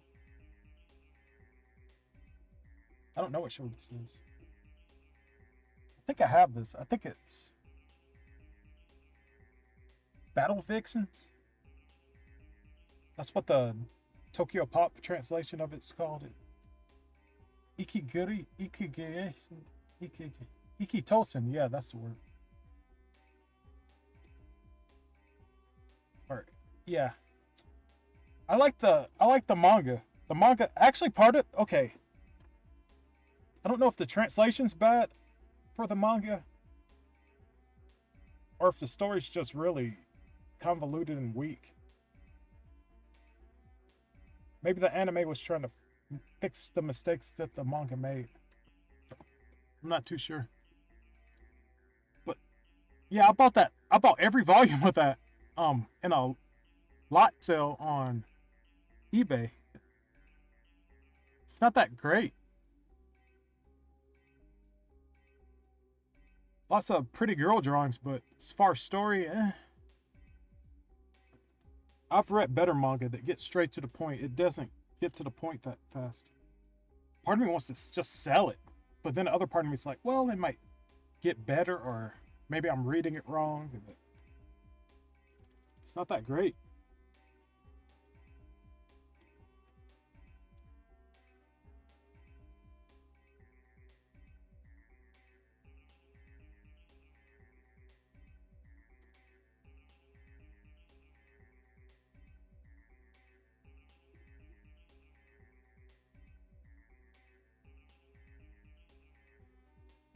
Yeah, when I bought the manga, I had no idea that it was Ikitosen at all.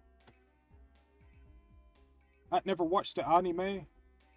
I missed a lot of anime. The last anime I saw was Dragon Ball Super. I did audition for. I don't know. I can't say that. I don't know if I can say that. I don't know if they had that episode yet. For a few death battle. I watch anime that I auditioned to do the voices for. I've watched those, the first few episodes, just to get an idea of what the characters sound like.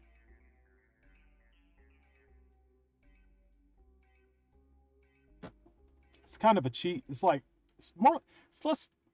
I wouldn't call it cheating. It's doing your homework. Doing your homework to prepare for the test. The test is the actual job. Try to get the job.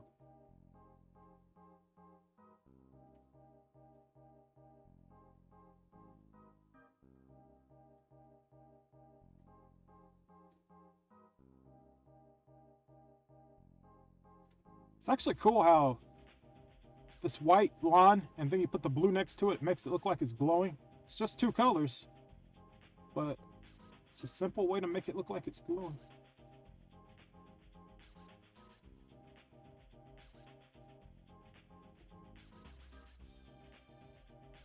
It's actually cool how this white line and then you put the blue next to it, makes it look like it's glowing.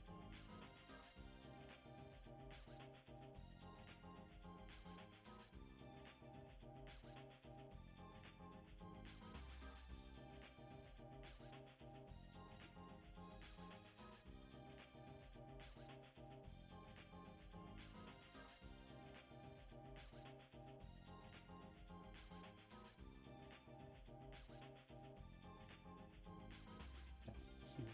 way it was.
This is the theme of Bowsette. Sounds pretty cool. It's kind of funny though.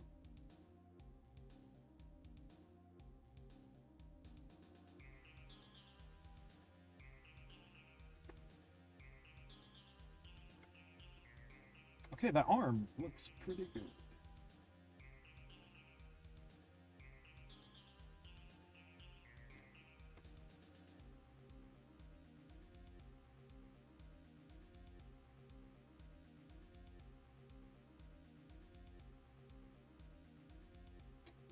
Zoom out.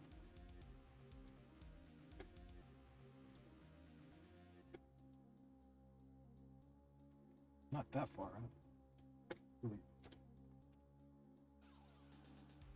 Arm looks good.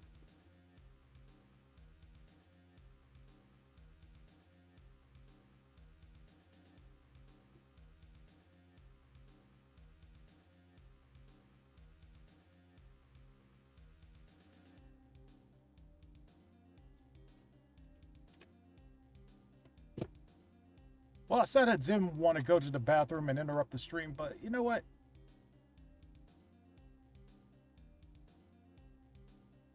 I'll try not to take longer than 3 minutes.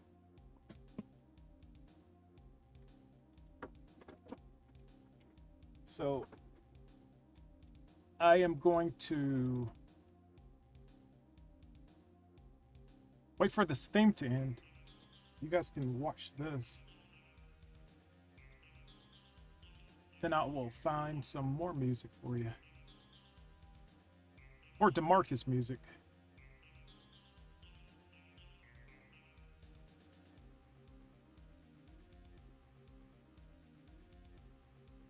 $15 more seconds. Well, one for the road.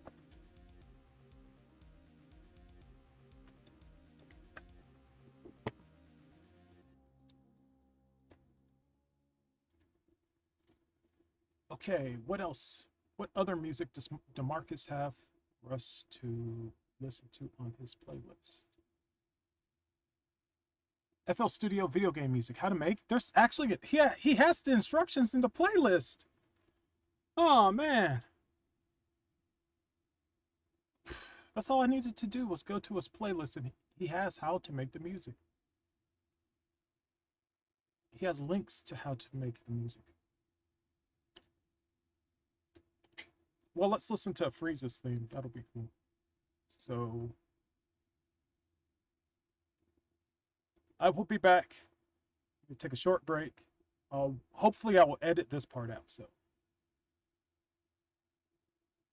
see ya.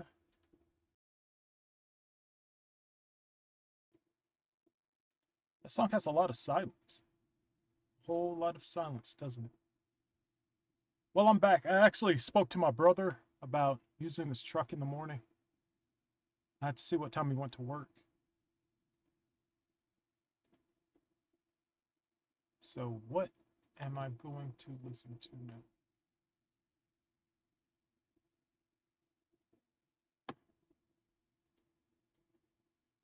Well, I think I'll listen to Wizzy. I haven't listened to any of Wizzy's music in a few streams. So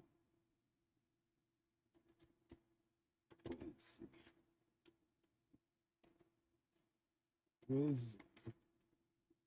Flip it wonderful. Smartest thing about Wizzy's name is that it's like almost impossible for anyone else to be using his name. The chances of someone else using that theme, very slim.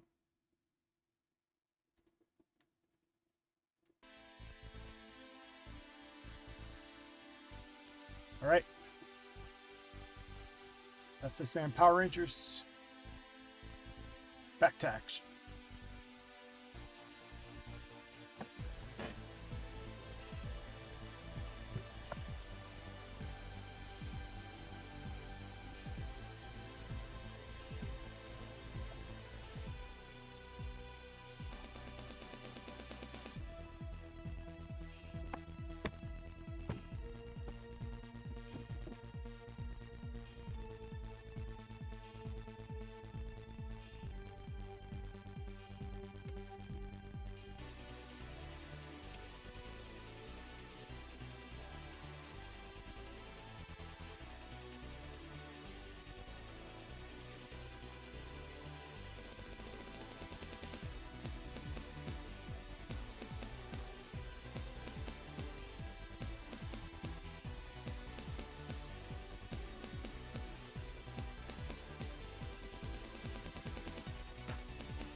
Okay, this was cool at first. Whoa, but starting to get old.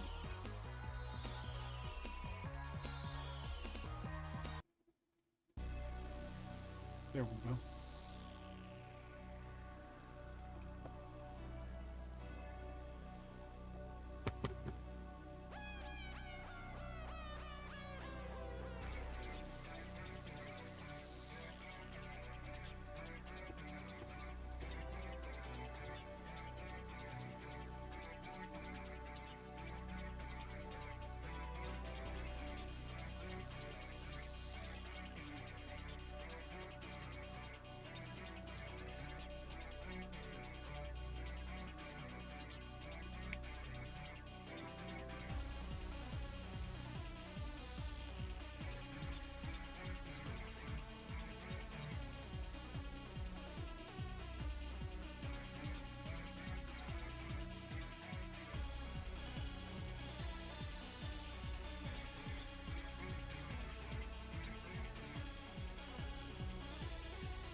Hmm.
Laz. Yo. When was that? Oh, a minute ago. Yo, what's up?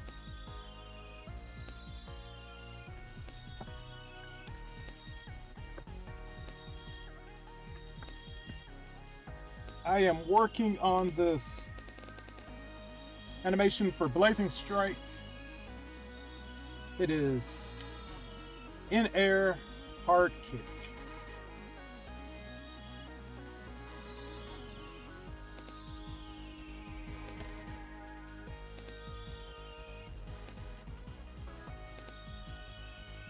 Right now I'm just working on the details of it. This was animated by Rare Breed Makes Games on Twitter. If you want to follow the progress of the game and you have a Twitter account, follow them.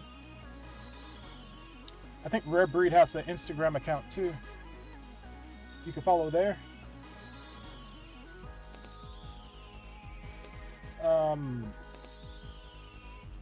Getting through slowly but surely.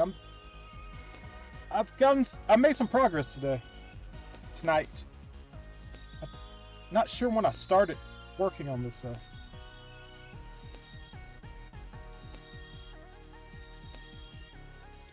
Yeah, I don't know how long I've been streaming. It shows a timer on here. Well, I'll just scroll up on the chat. Well, actually, it took a while for people to get in here, so that doesn't count.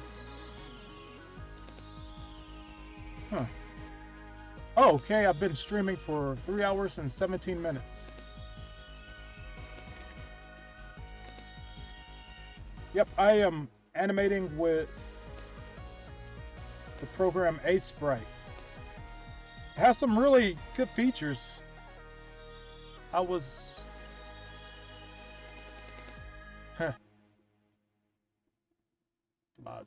Not sure, but I know it's late at the moment. So who knows? Yeah.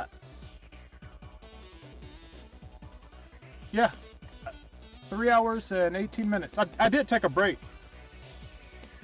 I think it was a short break. I hope it didn't last too long. But so far I've cleaned up the line art. It was rougher than this. And I added a few details, like the seams on this jacket. Right now I'm working on adding the rendering to this jacket.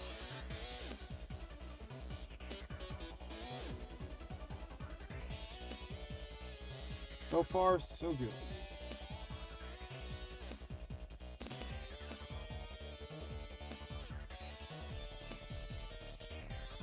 So how are you doing?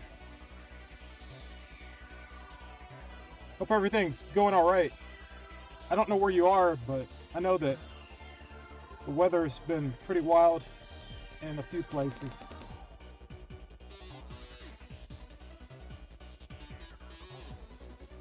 Uh-oh.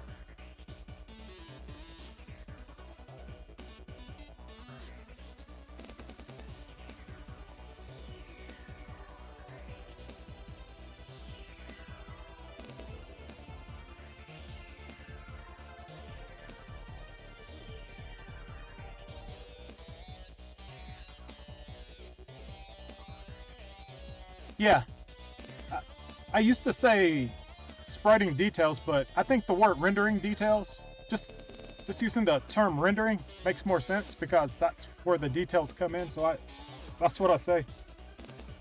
Just the lingo I picked up.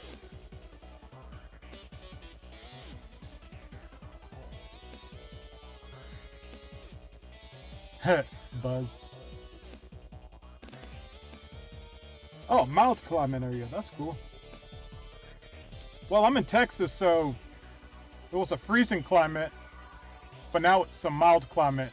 It went from 1 degree a few days ago to 70-degree weather. And this room is like 78 degrees.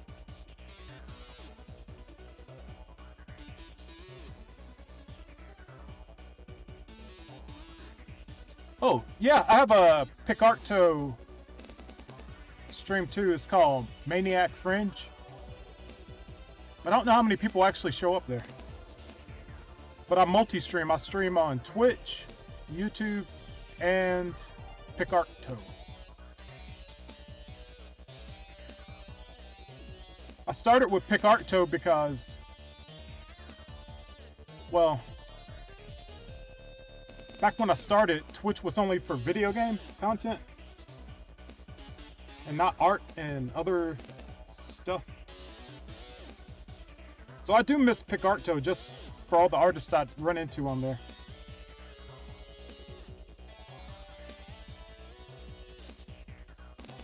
But I thought most of my audience is from YouTube.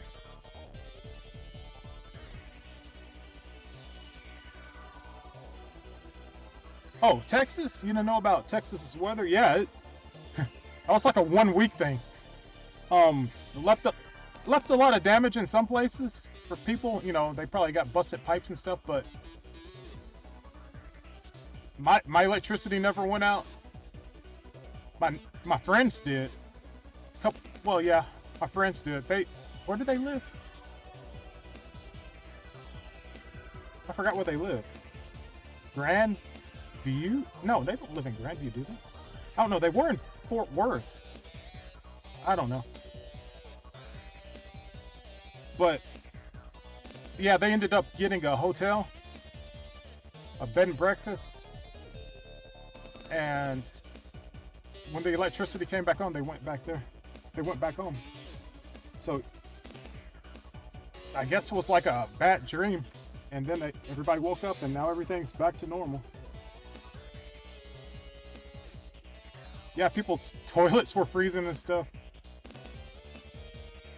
We were fine. We have, like, my family, like, we packed up survival food and stuff in case stuff like that happens. But I know the rest, the stores and stuff, the shelves were empty and stuff. People were like grabbing everything, but everyone should have known. We knew. I heard about it a week before, and I was like, really? It's gonna get into the negatives? No way, it doesn't get that cold. But just in case, we got like 6 pallets of water, and we already have a bunch of ration food and stuff stocked up in case you can't get the store, so we were good.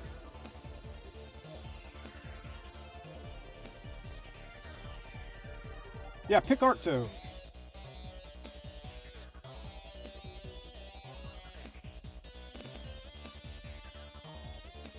Very cool site. It's got some not safe for work stuff on there. I don't know if that's good for my audience. My audience is... I don't know if they skew young. They're mostly teenagers and 20-year-olds and 30-year-olds and stuff. My assumption.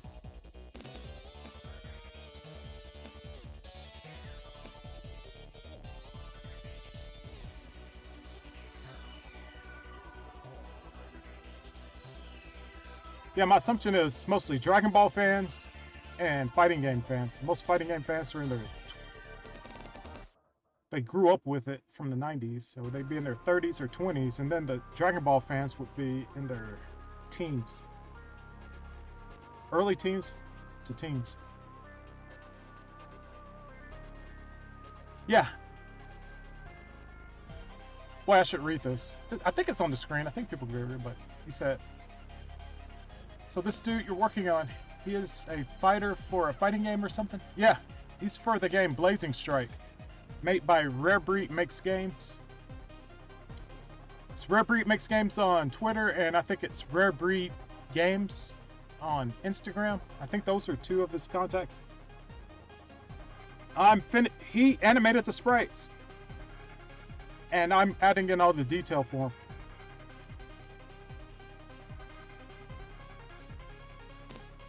Being a one-man operation it's a lot of work. So I offered my assistance, and yeah. Now I am part of the crew.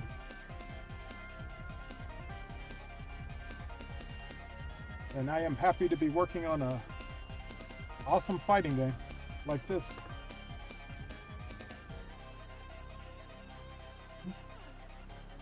Yep. Yeah, the pixel art look. That's pretty. Well, had it since the. It's been around since video games, but this style is more like 1990s, like the first.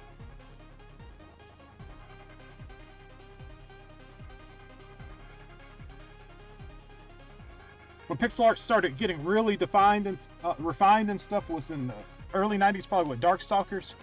But even then they were using black lines mostly, and then it cleaned up some more. So by Street Fighter Alpha the next year was even better.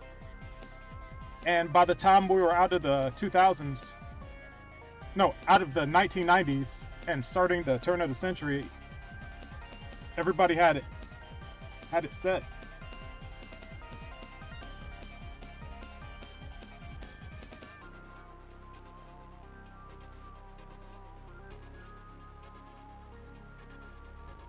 Yeah, pixel art is a unique style to use, especially nowadays, because you technically don't need to use it anymore. Capacity for hard drives, discs like Blu-rays, they're big enough for like 2D art now. I know that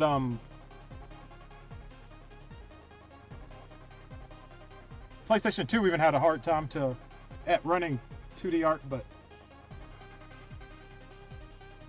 we've come a long way, and even though the files are way big on HD sprites, like games like Skullgirls, what else?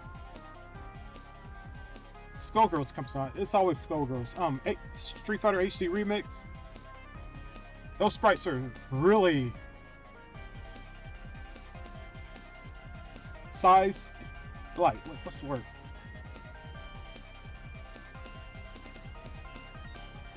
Those sprites are very space. Dang, I can't think of it. They take up a lot of space.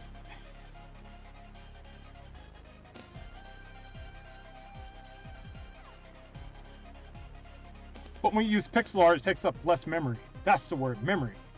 Memory something.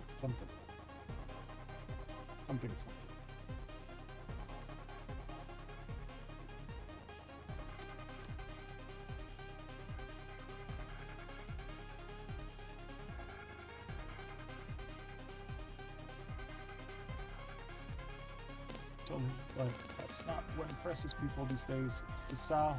Use it. Yeah. Super Meat Boy, yeah. That's pixel art. Yeah, I guess nowadays when you use pixel art, you're trying to call back to an earlier age of video games. And with Super Meat Boy, it's mostly about how difficult the games are. Like Angry Video Game Nerd. He started off Angry Nintendo Nerd, but yeah, it was just a testament to how hard video games used to be. Where you didn't respawn health. You had to find health or you died. Just don't get hit.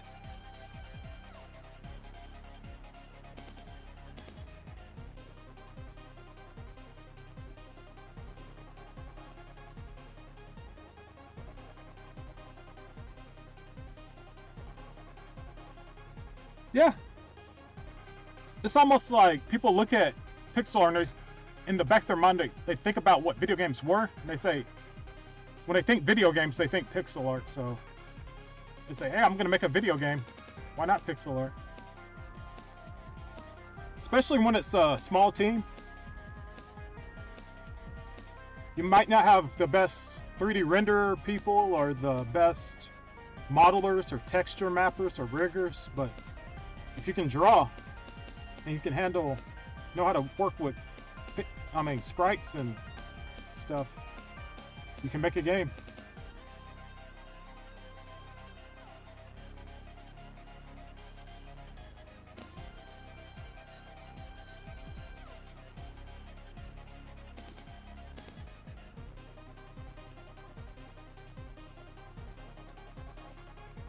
shoot.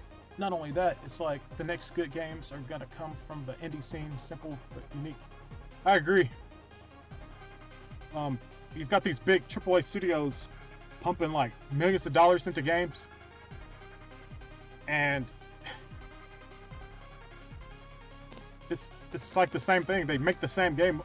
Like Call of Duty, I know a lot. It's popular, and Gears of War and everything. It's fun, but it's almost like, of course, it's going to be almost the same game, and you don't want to change what got you to the dance, so to speak. But when it comes to independent games, you could get anything. There's no expectation from them. Plus, 2D games in general are like, they take a lot of work and effort. So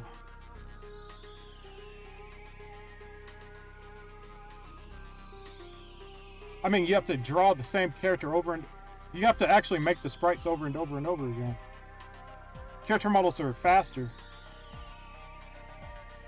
So it comes down to, it does come down to the aesthetic, but it's also how good are you at working with 3D modeling and animating that way. And if you're just getting into making games, and you only have people can draw and not 3D model, it's like, okay, work with what you got.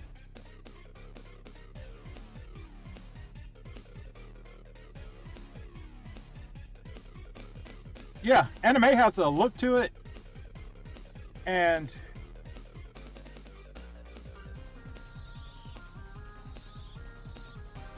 well, I can say the same thing about other anime, like 3D too. Sometimes style can be better than the best graphics. Like, you could stylize something that looks good, but isn't on the same like graphics level as the most advanced 3D shows or whatever.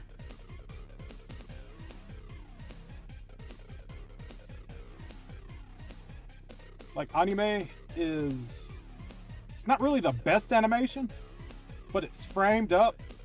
The storyboarding's good. The efficiency of budget with style and timing is like really on point. Like, it's not Disney or anything, like classical Disney. That was all about like bringing life, like imitating life, but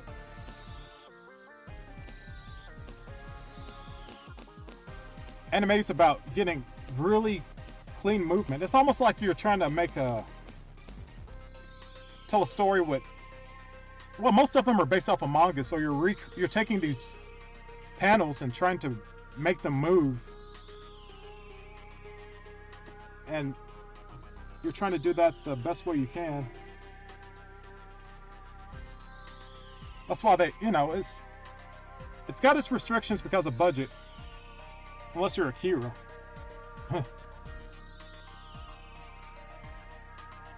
Yeah, some awesome stuff. Oh, back to games. I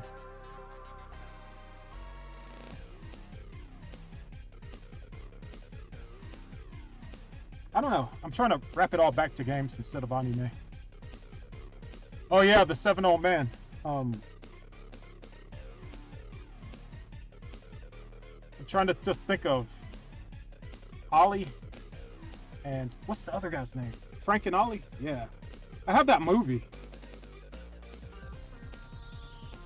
I first saw it on Disney Channel back in the 90s.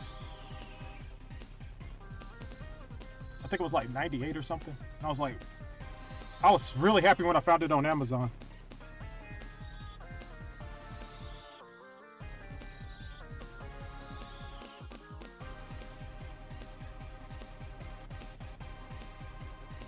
Milt. There's other guy named Milt something. Milt something. Wait, hold up.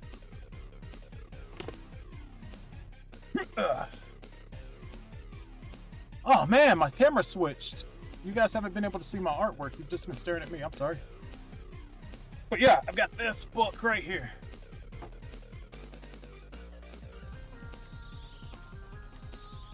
And it's all about animating for Disney and stuff.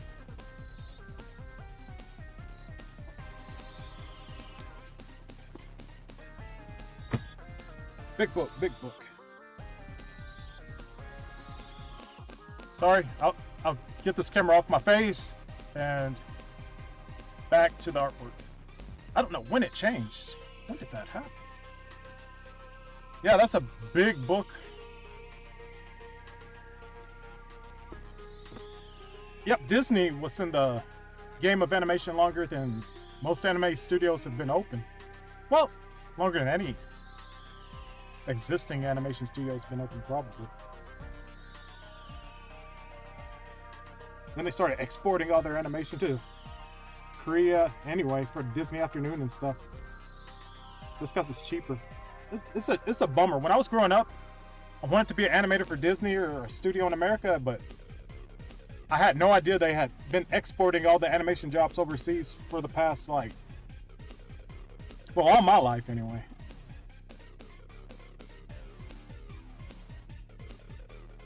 Batman the Animated Series, all their best episodes were animated overseas. On Leather Wings, that was overseas.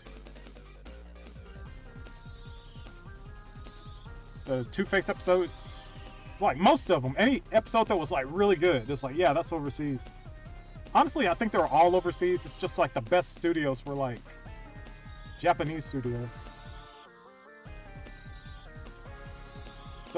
So when it comes to anime and stuff, people think that's really good, but they're working on a really constrained Japanese budget. When they get a chance to work on American properties, it looks way better. So they're dealing with a lot higher budget.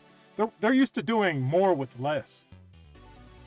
So when you're like, yeah, just keep animating, they're like, they go for it. It's awesome.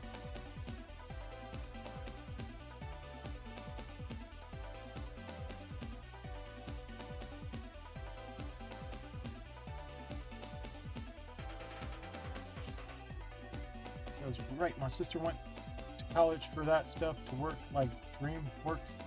Never worked out though. School for them was too tough. Yeah, I went to school for film and animation. And I got my associate's degree from a junior college, and I was like, okay, I'm going to a university. And I went to university for one trimester. I didn't take any animation stuff. What I took was Intro to Film,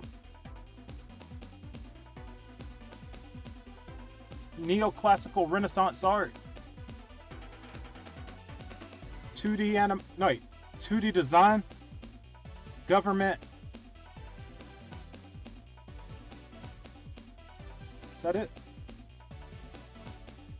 Yeah, I ended up having to drop Neoclassical Renaissance.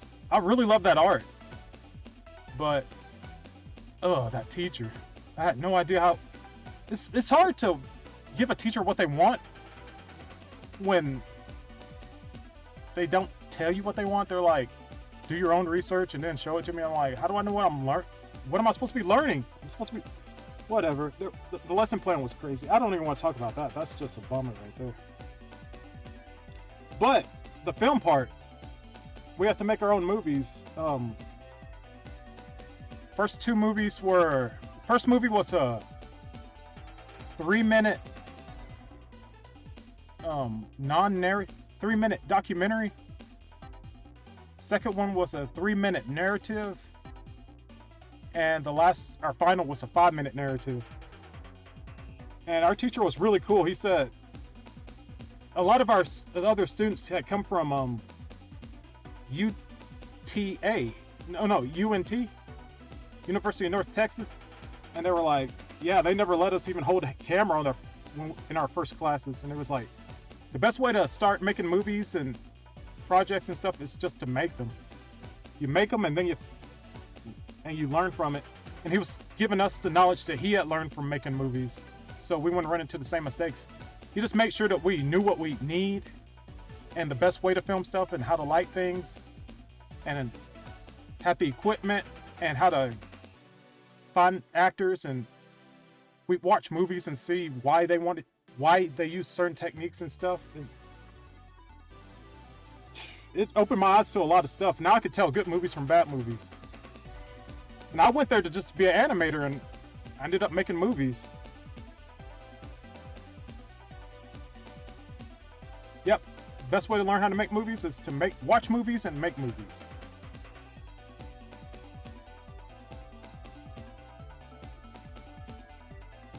While I was at my junior college, I did learn how to animate on Maya, but it was just bounced. Like, the teacher was there. She's like, if you need any, do lessons in the book. If you need any help, ask me for help. But she was overall art teacher. She got to teach all the art classes by herself on 2 campuses, and she was learning it along with us, which was like, it wasn't the same as having someone who had worked on movie. Okay, with the film class, I had a teacher who was someone who made movies in the past and worked on movies, and he was giving us the knowledge that we needed. But in that animation class, the teacher was learning along with us. She'd just taken a seminar, like 2-day a week seminar about, okay, this is the program, use this book, this is all the stuff. Maybe a day seminar or something. But we were all working on Maya 6 at the time.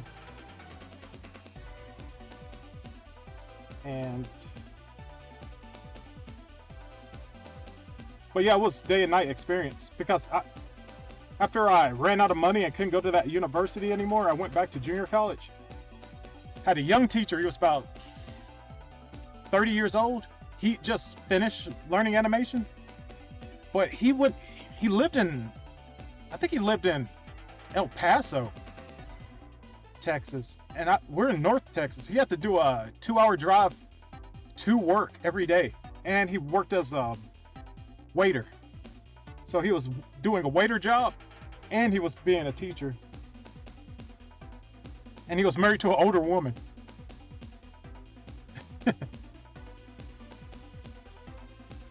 I remember the new Evangelion had just come out, been released, and he showed it. He's like, hey, show up later and we'll watch the DVD together. It'll be cool. It might have been a Blu-ray. I think it was a remake of Evangelion or something. I'd never watched Evangelion. I just knew about it. And he showed us how to actually learn how to animate that semester. It was the best semester I've ever had of animation or CG class at all, ever. Learn how to make 3D models from vertices, and I learned about, it was funny because he taught us how to use Maya to model with vertices and stuff, but then he was like, okay, now we're going to use, what's ZBrush? And I was like, okay. And I was like, everybody was blown away. We're like, you could do this? Why didn't you show this to us before? We spent the past 6 weeks using vertices and stuff, and we could have been doing this. But he explained, well, you have to make a simple mesh. Well, he wanted us to learn how to make meshes, like a simple mesh of something that was clean topography, I think that's the word. He wanted us to be able to make a clean mesh so that we could skin it easier, and the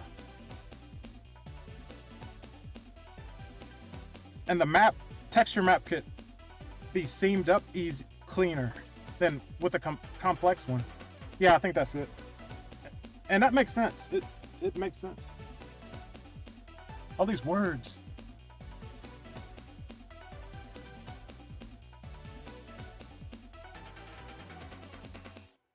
Oh, you're trying to learn spine? Oh, I got offered a job, and he wanted me to use, I got offered a job 3 weeks ago with some 2D animation, and he wanted me to learn spine. But it's so expensive. It's out of my price range, so I ended up getting Spriter. It basically does the same thing. And I got that for like $59. It was on sale. But I actually bought Spriter too, but that's in beta, so they gave me the license to Spriter along with some other stuff. And it's a rigging, 2D rigging program. But it the reason I suggested it was because it exports in Unity, for Unity. And they make games in Unity. I tried to use it, but what I did was I made there was a 2D model. I mean, no, what am I saying? It was a sprite that was like this. I chopped it up and layered it into layers and pieces, and I tried to rig it with bones. You click and drag, like you click here, click here, click here and stuff. But the bone was only moving certain parts of it, not all of it that I needed. It was more complicated than I actually expected. I'm so used to doing frame by frame and not using puppet rigs. But I didn't get the program for that. I got it to export things for Unity. So I'm getting kind of jumpy right now. I've been streaming for 3 hours and 45 minutes.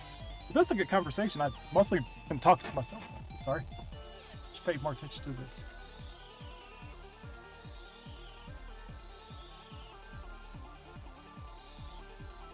Yeah.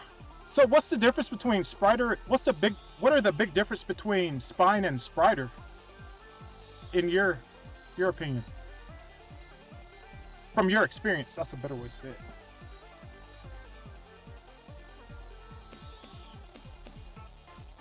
Because I just need to know if I'm missing out on any features that I should know about.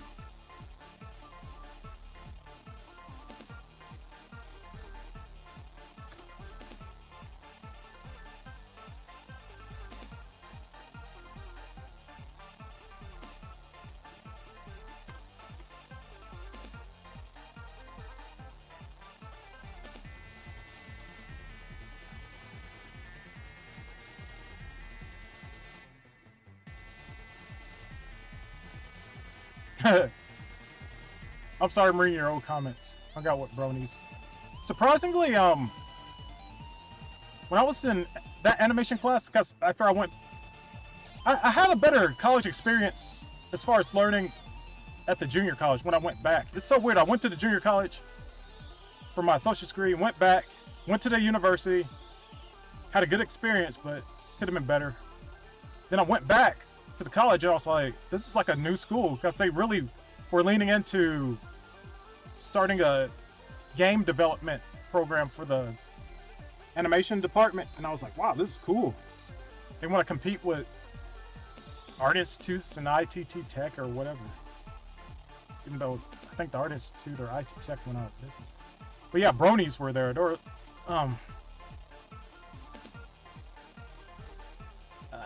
Yeah. But I was just a fan of animation. I didn't care what they liked.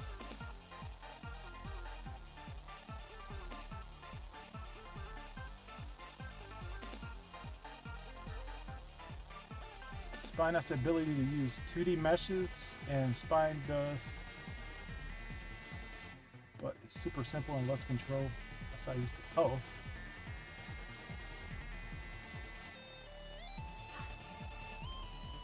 Well, this has been a really good conversation, and I'm having yeah, this is a good conversation and all, but after I finally drunk all of this, and it's getting pretty late, so I'm gonna have to throw in the towel. I really appreciate you showing up. Yeah, I'm trying to stream for 20 hours this week. If I can do more, I will. I was hoping I could stream earlier, but it seems like nighttime's the time to do all this.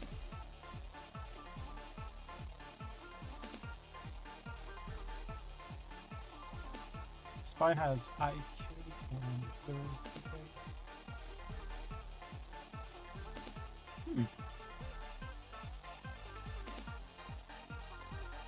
Yeah, I'll have to watch more videos on that. I've been watching videos on Spriter mostly though, since I just got that. But Spriter does not seem easy to me. Any program, my biggest culture shock was like I opened the program and I just see nothing. I'm like, so where are the tools? I'm used to every art program I've ever had being a program where you have your tools on the side. Like at Photoshop, all the way back to MS Paint, there's always all the tools. You open a file, you start working. And there's a timeline. I'm used to a timeline with animation programs, but there's no timeline. And then the fact that you have to import everything, that kind of threw me off. That wasn't very appealing. Oh, weight tools. So, wait, so with Spine, you could do 3D animation too, or is it just 2D? It does both, or does it rig 3D? Wait, Spine, if you mesh animate right, you can make a pseudo 3D animation. Oh, so it's kind of like Mode 7 sort of stuff, like Super NES did, where you could take a image and rotate it, and basically, wow, wow. Huh. That's pretty cool. But yeah, I gotta go. I'm getting kind of jumpy because I gotta go pee. But yeah, I really appreciate you coming by. I will make sure to, if you have any art, I'll make sure to look you up. I'll go to your YouTube. Yeah, you're talking to me on YouTube right now. I guess I'll check out your YouTube page. Yeah, it's been a quiet night. I'm not used to people. Oh, Lunch Billion was here. I'd like to thank Lunch Billion for showing up. He was the first guy to show up. And Graphicus was here. Thanks, Graphicus. And thank you, I don't know how to say your name. Blaza? NYOB?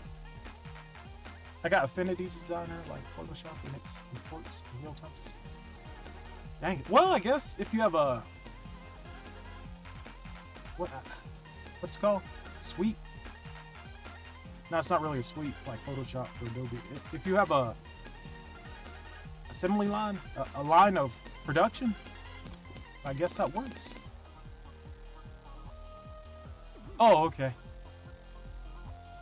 But yeah, if you've got a game or something, yeah, I'll try to. Oh, that was the other guy. That was Lunch Billion who has the game he's working on. Yeah. Well, I better save, and I've got to go in more ways than one. So,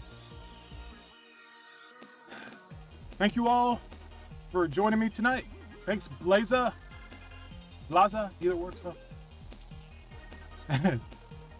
But I appreciate you dropping some knowledge on me. I got to talk about my 3D experience and my college experience and my film experience. Yeah, mostly I just talk about this game, but yeah, it all led to this, I guess. Living the dream. This is just my first project. This is the first paid video game I've ever worked on. Wait, is it?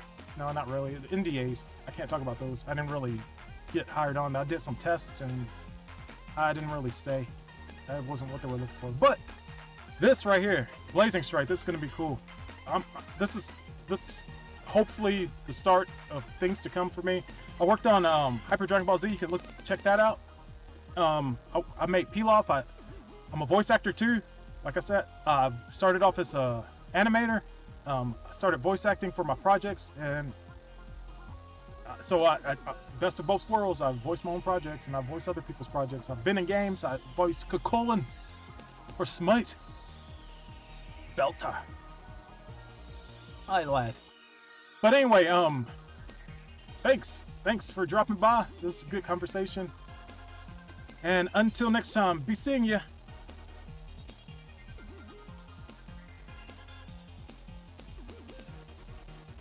Muted my mic too soon. Until next time, be seeing ya. Stay out of trouble.